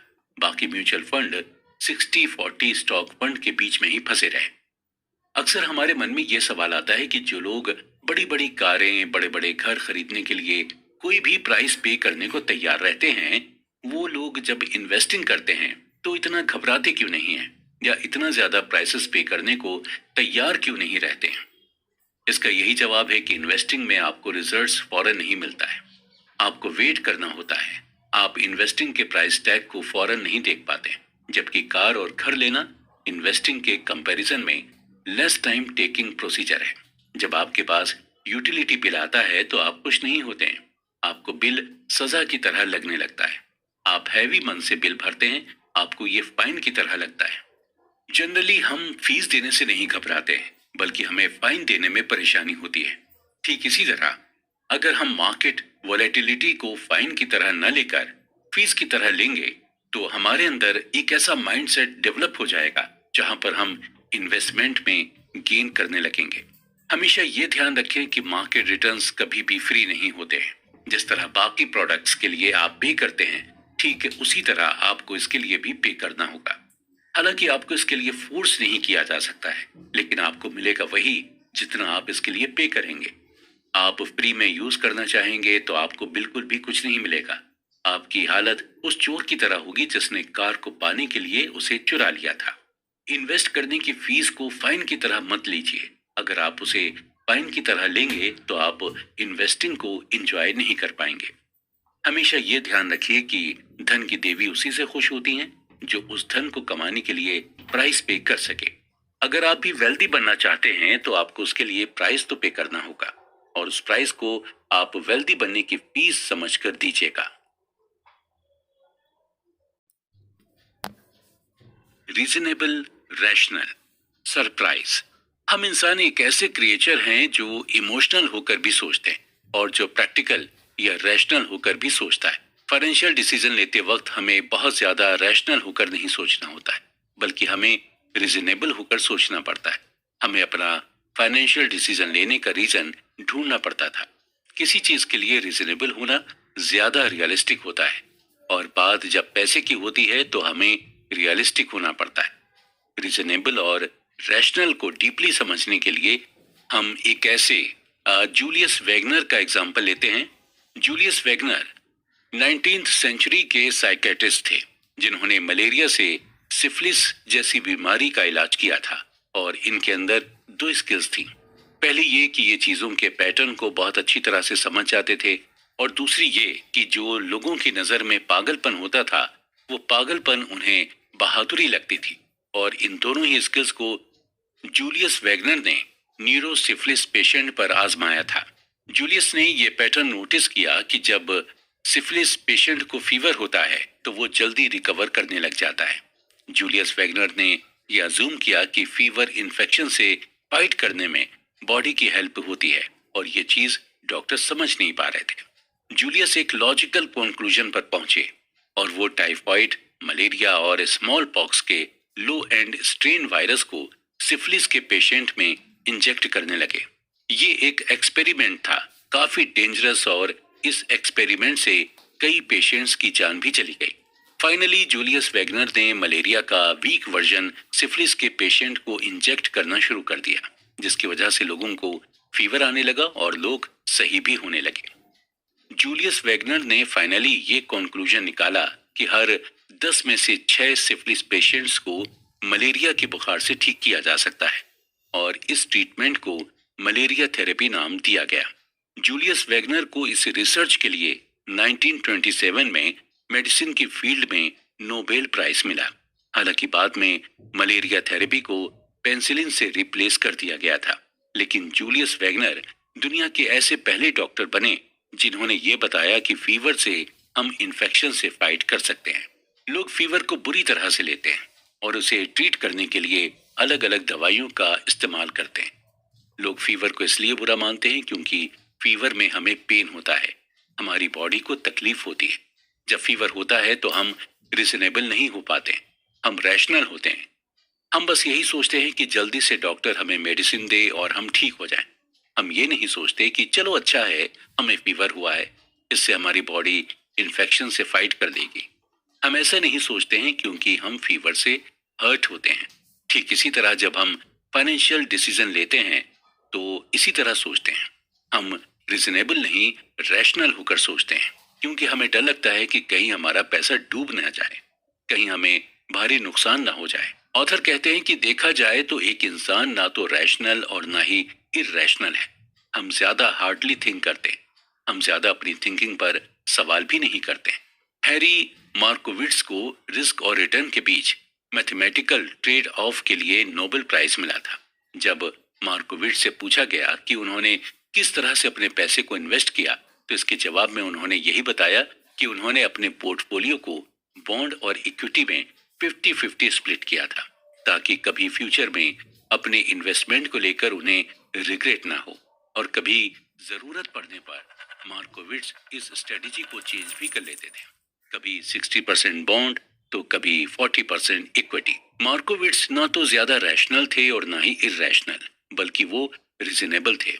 उनके पास वजह थी, उनके पास ये वजह थी कि उन्हें फ्यूचर में कोई नुकसान ना हो, इसलिए ये स्ट्रेटेजी उन्होंने अपनाई थी। फाइनेंशियल प्लानिंग बनाने से पहले आप उसके लिए रीजन ढूंढें। ऐसा ना हो कि पूरी दुनिया बना रही है तो आप भी बनाएं, या पूरी दुनिया कहती है कि फाइनेंशियल प्लानिंग बनाना चाहिए तो आप भी फाइनेंशियल प्लानिंग बना रहे हैं।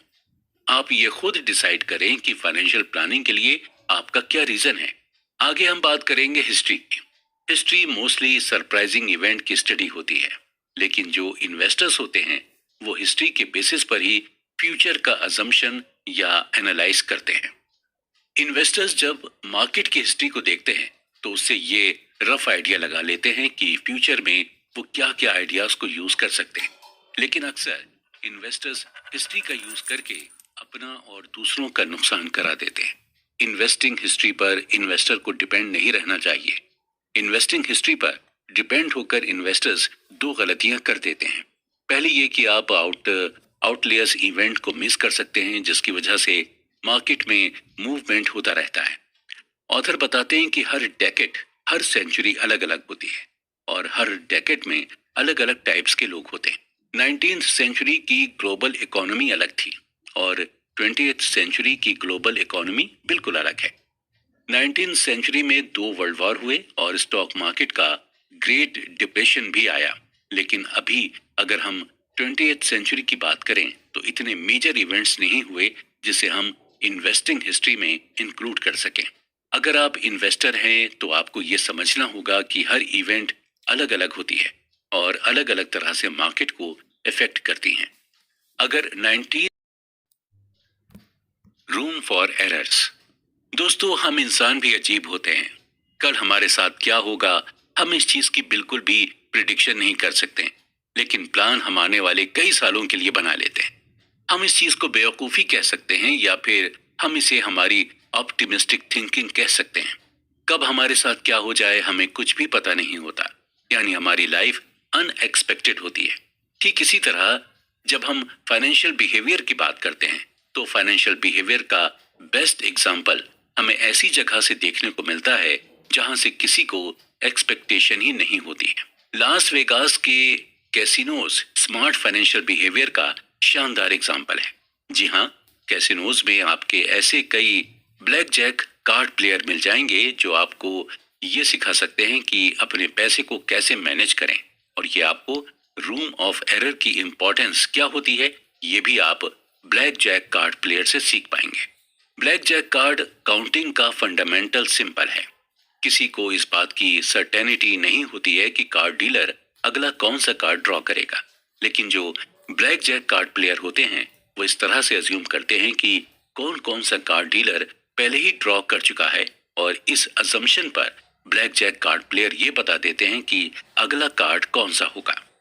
ऑथर इस बात को हमें एग्जाम्पल देकर समझाते हैं कि सपोज कीजिए एक कार्ड डीलर के पास ABCD और E नाम के 5 कार्ड थे, जिनमें से A और B कार्ड डीलर पहले ही ड्रॉ कर चुका है। तो blackjack card player C, D और E को लेकर अपना एजम्पशन करते हैं। वो अपनी प्रोबेबिलिटी को कम करने की कोशिश करते हैं, यानी वो रूम फॉर एरर का चांस नहीं देते। ऐसा प्लेयर जब आपको ये मालूम होता है कि कार्ड कौन सा आने वाला है तो आप फिर ज्यादा बेट लगाते हैं, और जब आपको एग्जैक्टली पता नहीं होता कि कार्ड कौन सा आने वाला है तो आप कम बेट लगाते हैं। ब्लैक जैक कार्ड प्लेयर को यह मालूम होता है कि वो गेम ऑफ ऑड्स खेल रहा है और इस खेल में कोई सर्टेनिटीज नहीं होती। आप कभी भी ये गैस नहीं कर सकते हैं कि कौन सा मोमेंट आपके लिए बेस्ट होगा। आप अपने आप को रूम फॉर एरर देना चाहते हैं। आपको ये मानकर चलना होगा कि आपने जो प्लान बनाया है हो सकता है वो प्लान काम ना करे। हम रूम फॉर एरर को मार्जिन ऑफ सेफ्टी भी कह सकते हैं, और बात जब पैसों की होती है तो हम रूम फॉर एरर को अंडर एस्टिमेट करने लगते हैं। रूम फॉर एरर को हम फोरकास्टिंग से भी रिलेट कर सकते हैं, और फोरकास्टिंग करेक्ट करना बहुत मुश्किल होता है। आने वाले 10 सालों में स्टॉक मार्केट कितना रिटर्न देगा या रिटायरमेंट के बाद आपको कितने पैसे मिलेंगे, इन सब के बारे में फोरकास्ट करना मुश्किल होता है। इन सब चीजों में हम बस ऑड ही निकाल सकते हैं या मार्जिन ऑफ सेफ्टी लेकर एक स्टिपुलेटेड अमाउंट हम बता सकते हैं। ऑथर कहते हैं कि जब भी आप फ्यूचर इन्वेस्टमेंट के बारे में एस्टिमेट करें तो आपको रूम फॉर एरर देना होगा। आपको ये मानकर चलना होगा कि आपका एस्टिमेशन एकदम एक्यूरेट नहीं हो सकता। रूम फॉर एरर एक साइंस है जहां पर आपको रिस्क लेना होता है, लेकिन रिस्क लेने से पहले आपको ये सोचना होता है कि जो रिस्क आप ले रहे हैं वो वर्थ टेकिंग है या नहीं। यही सेम फिलॉसफी आपको पैसे के साथ लगानी होती है। आप जिस भी चीज में इन्वेस्ट कर रहे हैं आपको ये मालूम होना चाहिए कि जहां भी आप इन्वेस्टमेंट कर रहे हैं उसमें रिस्क लेना वर्थ टेकिंग है या नहीं। तो कुल मिलाकर रूम फॉर एरर आपको ऐसा रिस्क लेने के लिए कहता है जहां पर आपको ज्यादा नुकसान भी ना हो, और जब आप इस तरह के रिस्क को लेते हैं तो ज्यादा चांसेस हैं कि आप अपने पैसे को ग्रो कर सकें। अक्सर ऐसा होता है कि हम किसी चीज की बहुत लंबी चौड़ी प्लानिंग कर लेते हैं, लेकिन ऐसा करने से हमें बचना चाहिए, क्योंकि वक्त के साथ साथ हमारी डिजायर्स, हमारी नीड्स और वांट्स बदलती रहते हैं। देखा जाए तो लॉन्ग टर्म फाइनेंशियल गोल बनाना जरूरी है, लेकिन हर 5 से 10 साल में दुनिया बदलती रहती है। नई नई टेक्नोलॉजीज आती जाती हैं, नई इकोनॉमी पॉलिसीज आ जाती हैं, और हमारे खुद के भी गोल चेंज हो जाते हैं। हम अपनी लाइफ के हर स्टेज में ऐसे डिसीजन लेते हैं जो बाद में हमारी लाइफ को इन्फ्लुएंस करते हैं, और उस डिसीजन को लेकर अब हमारे अंदर एक्साइटमेंट भी रहती है।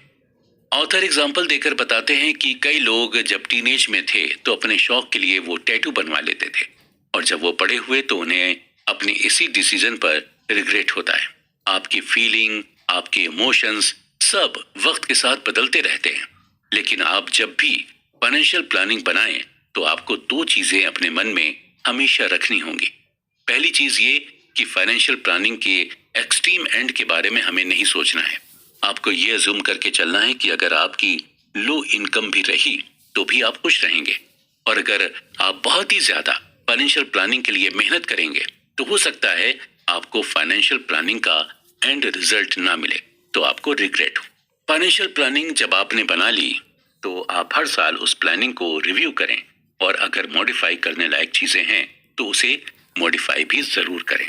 अक्सर लोग खुद पर हार्श हो जाते हैं और प्लानिंग फेल होने पर खुद को मेंटली पनिश करने लगते हैं। इसका असर आप पर तो होता ही है, आपकी फैमिली पर भी इसका असर होता है। इसलिए प्लानिंग रिव्यू करते रहें, इसमें कोई भी खराबी नहीं है। जितने भी सक्सेसफुल वेल्दी लोग हुए हैं वो भी यही करते हैं। वो प्लान रिव्यू करते हैं और जरूरत पड़ने पर उसे मॉडिफाई भी करते हैं और इजी वे में प्लान करते हैं। दूसरी चीज यह है कि हमें इस रियलिटी को एक्सेप्ट करना होगा कि हमारा माइंड चेंज हो सकता है।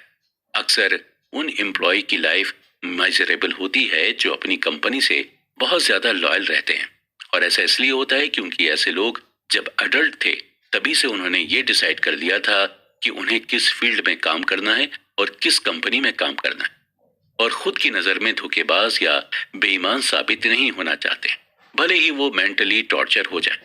ध्यान रहे कि आप खुद से लॉयल रहें, कंपनी से नहीं। रियलिटी ऑफ चेंज को हमें जितना जल्दी हो सके उतनी जल्दी एक्सेप्ट कर लेना चाहिए।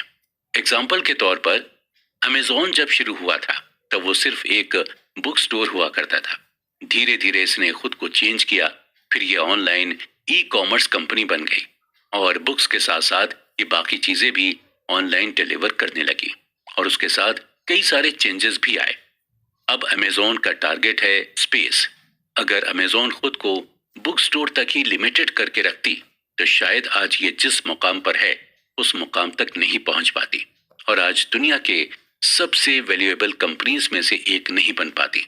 जेफ बेजोस हर 5 से 10 साल में चेंज की रियलिटी को समझ जाते हैं और फिर उसी हिसाब से अपनी प्लानिंग बनाते हैं, और शायद यही उनकी सक्सेस का सीक्रेट है।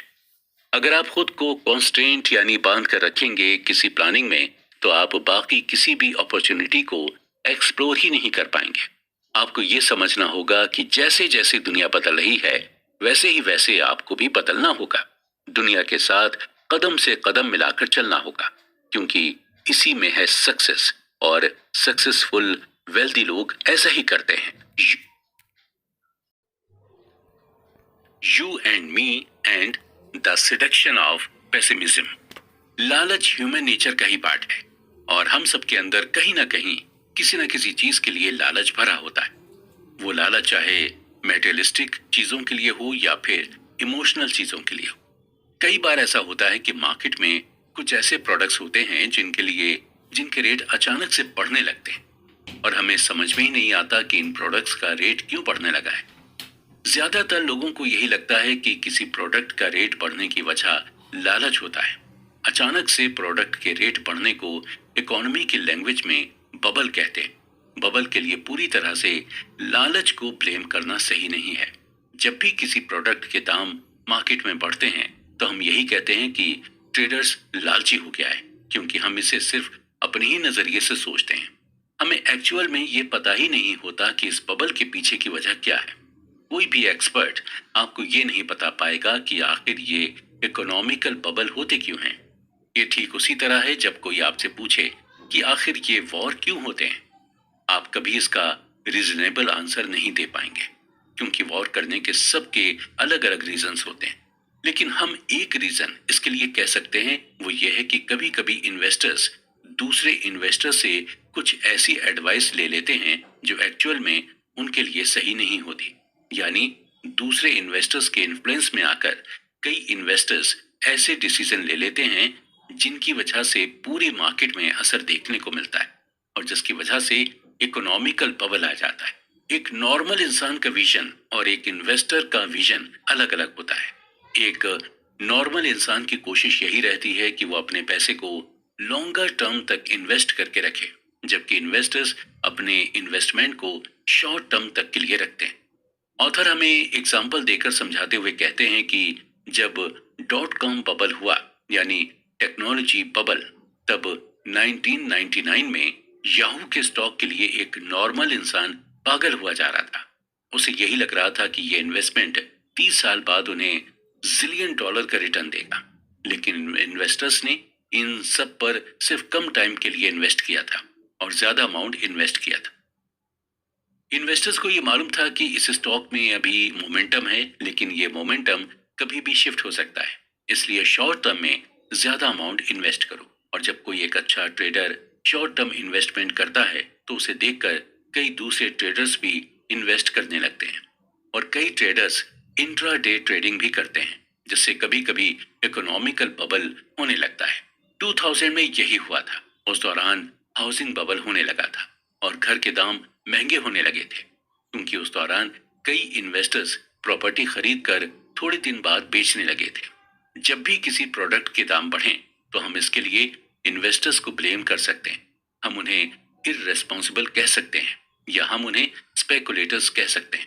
और इसमें से ज्यादातर इन्वेस्टर्स एक दूसरे से इन्फ्लुएंस्ड होकर ही इन्वेस्ट करते हैं और ऐसा करने का उनका यही मकसद होता है, पैसा कमाना। उन्हें लगता है कि वो एक दिन में ज्यादा कमा सकते हैं तो इंट्राडे करके कमाते हैं और 2 साल में कमा सकते हैं तो 2 साल तक इन्वेस्ट करते हैं। आप भी इसी तरह से कर सकते हैं। आपको ये नहीं सोचना चाहिए कि कहीं आपको कोई लालची होने का लेबल ना लगा दे। पैसे कमाना और लालची होना अलग अलग चीजें हैं। अगर आप अपना माइंड लगाकर पैसे कमा रहे हैं तो इसमें हर्ज क्या है? आपकी नॉलेज कहती है कि आप इंट्राडे से पैसे कमा सकते हैं तो आप कमाएं। या आपको लगता है कि सिर्फ 1 साल में इन्वेस्ट करके आप अच्छा प्रॉफिट कमा सकते हैं तो आप सिर्फ 1 साल के लिए ही इन्वेस्ट करें। आप किसी और के इन्फ्लुएंस में मत आए। अब आगे हम पेसिमिज्म की बात करते हैं। हमारे अंदर ऑप्टिमिज्म और पेसिमिज्म दोनों ही तरह की फीलिंग्स हैं। यानी हम चीजों को लेकर होपफुल भी रहते हैं और हमें कभी कभी कोई होप भी नहीं रहती। या हम यूं भी कह सकते हैं कि हमारे अंदर पॉजिटिव सोच भी है और नेगेटिव सोच भी है। कभी कभी जब हम हमारे साथ नेगेटिव चीजें होती हैं तो ही हम पॉजिटिव चीजों के डायरेक्शन में तेजी से भागते हैं। इसे हम जापान के एग्जाम्पल से समझते हैं। वर्ल्ड वॉर के बाद जापान की हालत बहुत ही ज्यादा खराब हो चुकी थी और जापान की इकोनॉमी लगभग डूब चुकी थी। जापान ऑलमोस्ट इंडस्ट्रियली, सोशली और इकोनॉमिकली बर्बाद हो चुका था। और अगर कोई उस वक्त जापानी लोगों से यह कहता कि 50 साल बाद आप लोग दुनिया की सबसे डेवलप कंट्री बनेंगे तो शायद जापानी लोग आप पर हंसते। लेकिन हुआ यही, जापानियों ने इन 50 सालों में इतनी ज्यादा तरक्की कर ली कि इसकी इकोनॉमी का लोग एग्जाम्पल देने लगे थे और इसने हर फील्ड में खुद को डेवलप कर लिया था। देखा जाए तो पेसिमिज्म ऑप्टिमिज्म से ज्यादा स्मार्टर है और रीजनेबल भी है। अगर आप किसी से कहें कि सब कुछ अच्छा होगा तो शायद आपकी इन बातों पर वो ज्यादा अटेंशन नहीं देगा। लेकिन वहीं अगर आप उससे ये कहें कि तुम खतरे में हो, तुम्हारे साथ कुछ बुरा हो सकता है, तो उसकी अटेंशन आपकी तरफ शिफ्ट हो जाएगी। ऑथर की माने तो मोस्टली जब आप किसी से कहते हैं कि तुम कुछ नहीं कर पाओगे, तुम्हारी लाइफ में कुछ नहीं हो पाएगा, तो ये बात उस इंसान को चुभती है और आपकी ये बात उसके लिए फ्यूल का काम करती और वही इंसान कुछ साल के बाद आपको गलत साबित कर देता है। यानी आपने पेसिमिज्म एटीट्यूड दिखाकर सामने वाले को ऑप्टिमिज्म की तरफ शिफ्ट कर दिया। इसी तरह जब एक स्टॉक ट्रेडर ये कहता है कि उसने जो स्टॉक खरीदा है वो आने वाले सालों में दुगना हो जाएगा, तो ज्यादा चांसेस रहते हैं कि शायद ऐसा ना हो। वहीं जब कोई ये बोलता है कि जो स्टॉक उसने खरीदा है वो एकदम बेकार है, तो अक्सर वही स्टॉक अच्छा परफॉर्मेंस दे देता है। बात जब पैसे की आती है तो आपको थोड़ा पेसिमिस्टिक होकर सोचना चाहिए, क्योंकि इससे आपको फाइनेंशियल लॉस कम फील होगा। एग्जाम्पल के तौर पर जब आप किसी को अपने पैसे उधार देते हैं तो उधार देते वक्त आपको मन में कहीं ना कहीं ये सोच लेनी चाहिए कि आपके पैसे अब शायद नहीं मिलेंगे। जब जब आप इस तरह की सोच अपने मन में रख लेते हैं तो आपको फाइनेंशियल लॉस की ज्यादा टेंशन नहीं रहती। आप अपने मन में पहले से ही ये परसेप्शन बना लेते हैं कि आपको ऑलरेडी लॉस हो चुका है और जब वही पैसे आपको वापस मिलते हैं तो आपको बहुत खुशी होती है। और जबकि वो पैसे खुद आपके ही होते हैं, वो एक्स्ट्रा पैसे भी नहीं होते जो आपने कमाए हों। आपका पैसा आपको कुछ दिनों बाद मिलता है। ये खुशी आपको इसलिए मिलती है क्योंकि आप अपने मन में पेसिमिस्टिक थॉट लेकर चले थे। वहीं अगर बात हम इन्वेस्टिंग की करें तो हम बहुत ज्यादा एक्सपेक्टेशंस रख लेते हैं। हम ये उम्मीद लगाकर बैठ जाते हैं कि हमें बहुत ज्यादा रिटर्न मिलेगा और जब नहीं मिलता तो हम फ्रस्ट्रेट होकर सैड हो जाते हैं। लेकिन वहीं अगर हम ये मानकर चलें कि हमें बहुत ज्यादा रिटर्न नहीं मिलेगा या शायद हमें हमारा प्रिंसिपल अमाउंट ही नहीं मिलेगा, तो हम अपने मन में इत्मीनान रख लेते हैं और जब हमें थोड़ा भी रिटर्न मिलता है तो हमें बहुत ज्यादा खुशी मिलती है। इसलिए पैसों के मामले में ज्यादातर पेसिमिज्म सोच रखें, वो भी तब जब आप अपने पैसे को कहीं इन्वेस्ट कर रहे हैं। अदरवाइज आपको हमेशा ये सोचना चाहिए कि आप एक दिन वेल्दी जरूर बनेंगे। When you will believe in anything। दोस्तों, अक्सर हमने हॉलीवुड की फिल्मों में देखा है कि कैसे एलियंस अमेरिका के शहरों में अटैक कर देता है। तो चलिए उन्हीं एलियंस का एग्जाम्पल लेते हैं। मान लीजिए कि एलियंस अमेरिका के न्यूयॉर्क शहर में आया और इस बार ये एलियन अटैक करने नहीं बल्कि 2007 और 2009 की अमेरिकन इकोनॉमी को चेक करने आया। 2007 में उसने देखा कि लोग मौज मस्ती कर रहे हैं, पार्टी कर रहे हैं, अच्छा खा रहे हैं, अच्छे अच्छे कपड़े पहन रहे हैं। 2009 में फिर उसने देखा कि लोग पार्टी कर रहे हैं, अच्छा खा पी रहे हैं और अच्छे अच्छे कपड़े पहन रहे हैं। यानी 2007 और 2009 की लाइफस्टाइल में ज्यादा डिफरेंस नहीं था। जब एलियन ने डिफरेंसेस को क्लोजली नोटिस करना शुरू किया तो उसने ये देखा कि लोग तो नहीं बदले, लेकिन टेक्नोलॉजी जरूर बदल गई। अब लोग नए नए फीचर्स वाले फोन रखने लगे हैं और कंप्यूटर बेहतर होने लगे हैं, मेडिसिन बेटर हो गई हैं और कार्स की माइलेज बढ़ने लगी है। यानी 2007 के कंपैरिजन में 2009 की इकोनॉमी इंप्रूव हुई है। फिर जब एलियन और क्लोजली देखता है तो वो ये देखकर हैरान हो जाता है कि अभी भी लाखों लोग अनएम्प्लॉयड हैं। लाखों लोग ऐसे हैं जिनके पास अपना खुद का घर नहीं है, यानी जो गरीबी में रह रहे हैं और स्टॉक मार्केट की हालत खराब है। एलियन और सरप्राइज हो जाता है और ये सोचता है कि लोग वही हैं, लोगों की नॉलेज भी वही है, ऐसा कुछ ज्यादा बदला नहीं है, लेकिन फिर भी लोग ज्यादा गरीब होते जा रहे हैं और ज्यादा अनएम्प्लॉयड होते जा रहे हैं। ऐसा इसलिए हुआ क्योंकि 2007 में हमने इकोनॉमी के लिए एक विजन सेट किया था। हमने ये विजन सेट किया था कि एक दिन हाउसिंग प्राइस में स्टेबिलिटी आएगी और लोगों को एम्प्लॉयमेंट मिलेगा और स्टॉक मार्केट में इम्प्रूवमेंट होगा।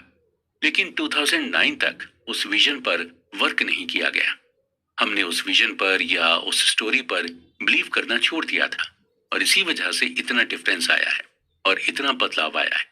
जब हाउसिंग प्राइस कम नहीं हुए तो लोग मॉर्गेज में डिफॉल्ट करने लगे थे। डिफॉल्ट केस बढ़ने की वजह से बैंक ने लोन देना ही बंद कर दिया था। लोन ना मिलने की वजह से लोगों के घर नहीं बिक पा रहे थे, लोग घरों को खरीद नहीं पा रहे थे। ऑथर कहते हैं कि जब हम इकोनॉमी, बिजनेस और इन्वेस्टमेंट में ग्रोथ की बात करते हैं तो हम सिर्फ टेंजिबल चीजों की बात करते हैं, यानी उन चीजों को जिनको हम टच कर सकते हैं, जैसे बड़ी कार, बड़ी बिल्डिंग, एक्सेट्रा एक्सेट्रा। हमें टेंजिबल चीजों के बारे में बताकर ये कहा जाता है कि हमारी इकोनॉमी ग्रो कर रही है। हमें यही स्टोरी बता दी जाती है कि इकोनॉमिक ग्रोथ बहुत ज्यादा है। एक्चुअली ये पूरी दुनिया ही स्टोरी ड्रिवन है।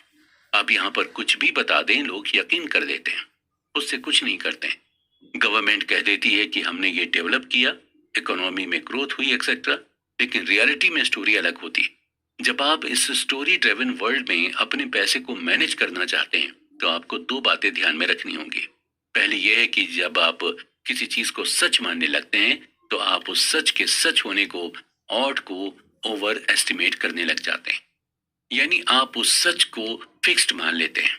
आपको उसके अलावा दूसरे किसी सच पर यकीन नहीं होता है।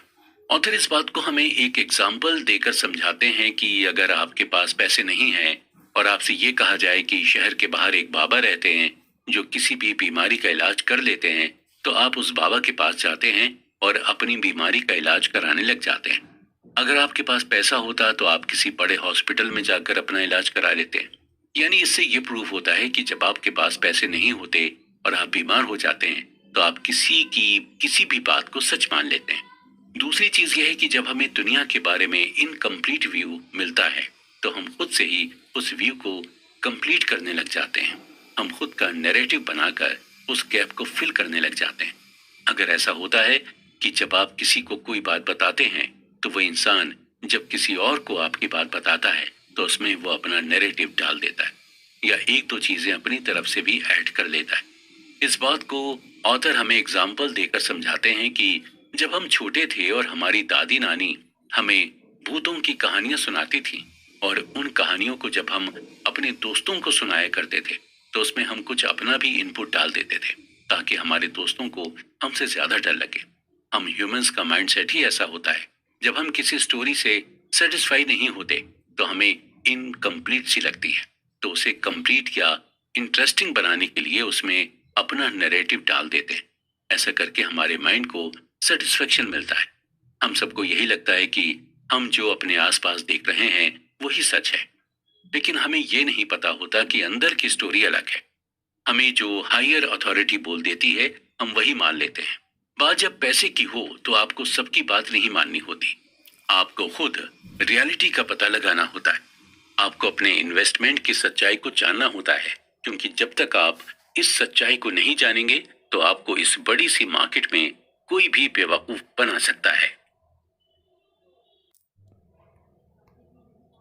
All together now confession. हम आपको नहीं जानते और आप हमें नहीं जानते हैं। आपको अपने पैसों के साथ क्या करना है ये आपसे बेहतर और कोई नहीं जानता। अपने पैसे के आप खुद मालिक हैं। आप चाहे इसे सेव करके रखें या फिर इसका इन्वेस्टमेंट कर दें। यहाँ पर हम सिर्फ आपको रिकमेंड कर सकते हैं और पैसों की साइकोलॉजी ही बता सकते हैं। बाकी चीजें आपको ही करनी और कैसे करनी है ये भी आपको ही डिसाइड करना होगा। हम आपको बस यही बता सकते हैं कि ये दुनिया बहुत ही कॉम्प्लेक्स है और रिस्क एंड लक दोनों से ही चलती है।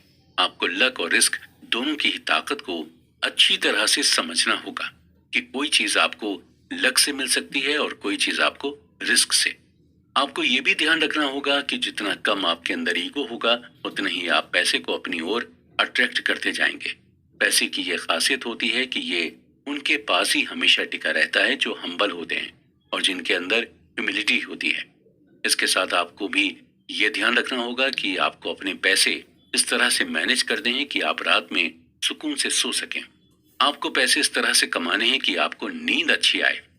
ऑथर कहते हैं कि अगर इन्वेस्टमेंट में कोई चीज आपके फेवर में नहीं जा रही है तो उससे परेशान होने की बिल्कुल भी जरूरत नहीं है। आप हर बार जीत सकते हैं, कभी कभी आपको हार को भी गले लगाना होता है। अगर आप चाहते हैं कि आपके पास पैसा बना रहे तो आपके पास जितना पैसा है आप उसी में खुश रहना सीखें। जब आप अपने पैसे से खुश रहेंगे तो पैसे आपके पास खुद ब खुद आएंगे। पैसे का इस्तेमाल आप टाइम को कंट्रोल करने में लगाएं, यानी पैसे से अपनी लाइफ को कंट्रोल करना सीखें। पैसे कमाने का मजा तभी है जब आप अपने हिसाब से चीजों को कर सकें, अपने मन के मुताबिक अपनी लाइफ को एंजॉय कर सकें। लोगों के साथ अच्छा बिहेव करने की कोशिश करें, क्योंकि लोग आपकी मटेरियलिस्टिक चीजों से ज्यादा दिन तक इम्प्रेस नहीं रहते। जो लोग ज्यादा शो ऑफ करते हैं पैसा उनके पास ज्यादा दिनों तक टिक नहीं पाता। पैसों का इस्तेमाल कभी भी शो ऑफ करने के लिए ना करें। जितना हो सके अपने पैसे को बचाएं, क्योंकि आज अगर आप पैसे को बचाएंगे तो कल यही पैसा आपको भी बचाएगा। अपनी कार के लिए या अपने घर के लिए बचाना अच्छी बात है, लेकिन खुद के लिए भी आपको पैसे बचाना चाहिए, क्योंकि कभी कभी ऐसी भी इमरजेंसी आ जाती है जहां पर आपका बचाया हुआ पैसा बहुत काम आ जाता है। अपने लिए कॉस्ट ऑफ सक्सेस को डिफाइन करें और उसके लिए पे करने के लिए रेडी रहें, क्योंकि हमें कोई भी चीज फ्री में नहीं मिलती है, हमें हर चीज के लिए पे करना पड़ता है। साथ ही साथ आपको रिस्क लेने से भी नहीं घबराना चाहिए। जहां आपको लगता है कि रिस्क लेना वर्थ इट है या रिस्क का असर आप पर ज्यादा नहीं होगा तो रिस्क लेने से घबराए नहीं, क्योंकि रिस्क बाद में आपको पे जरूर करेगा। अपने गेम को डिफाइन करें, यानी लोगों को ये बताएं कि आप क्या हैं और आपकी वैल्यू क्या है और पैसे को लेकर आपकी सोच क्या है। और आपको ये मेक श्योर करना होगा कि आपके एक्शन से दूसरे लोग इन्फ्लुएंस्ड ना हो। दूसरे के डिसीजन की रिस्पेक्ट करें, स्पेशली फाइनेंस में, क्योंकि हर इंसान के अपने अलग अलग फाइनेंशियल गोल होते हैं और अलग अलग अप्रोच भी होती हैं, और उसी गोल और अप्रोच से एक इंसान अपना डिसीजन बना लेता है। आप वही करें जो आपके लिए फाइनेंशियली वर्क करता है। आपको ये जानना होगा कि आपकी फैमिली सेविंग के बारे में क्या सोचती है। आप अपनी फैमिली से अपने सेविंग प्लान के बारे में डिस्कस कर सकते हैं और उन्हें ये बता सकते हैं कि सेविंग करना कितना जरूरी है। अगर आप शादीशुदा हैं तो आप अपनी वाइफ के साथ मिलकर भी सेविंग कर सकते हैं और उन्हें इंडिविजुअली सेविंग करने के लिए भी मोटिवेट कर सकते हैं। इसके अलावा आप किस चीज के लिए सेविंग कर रहे हैं इसका भी आपको टारगेट बनाना होगा। आप घर के लिए सेविंग कर रहे हैं या फिर कार खरीदने के लिए सेविंग कर रहे हैं या किसी जगह हॉलीडे मनाने की सेविंग कर रहे हैं, ये आपको अपने घर वालों के साथ डिस्कस करना होगा। जब आप अपने घर वालों के साथ अपनी सेविंग के प्लान को डिस्कस करेंगे तो आप और ज्यादा मोटिवेटेड फील करेंगे। दूसरी चीज यह है कि आपको अपने इन्वेस्टमेंट प्लान के बारे में भी अपने घर वालों को बताना होगा और उनसे ये डिस्कस करना होगा कि आप किस चीज में अपने पैसे को इन्वेस्ट कर रहे हैं। आपके लिए ये जानना जरूरी है कि आपके घर वाले इन्वेस्टिंग के बारे में क्या सोचते हैं। आपको अपने घर वालों को स्टॉक मार्केट के बारे में बताना होगा और उन्हें यह समझाना होगा कि अगर स्टॉक मार्केट में आपको नॉलेज है तो स्टॉक मार्केट में इन्वेस्ट करने से बिल्कुल भी घबराना नहीं चाहिए। आपको अपनी वाइफ या फिर अपने पेरेंट्स को स्टॉक मार्केट में इन्वेस्ट करने के लिए मोटिवेट करना चाहिए। ऑथर आगे कहते हैं कि आपको स्ट्रांगली अपनी फाइनेंशियल फ्रीडम पर वर्क करना चाहिए। हमारा जो भी फाइनेंशियल गोल है उसकी तरफ धीरे धीरे कदम बढ़ाना चाहिए और हमारा ये कदम सही डायरेक्शन में तभी बढ़ेगा जब हम साइकोलॉजी ऑफ मनी को समझ जाएंगे और अपने दिमाग में पूरी तरह से इसे बसा लेंगे।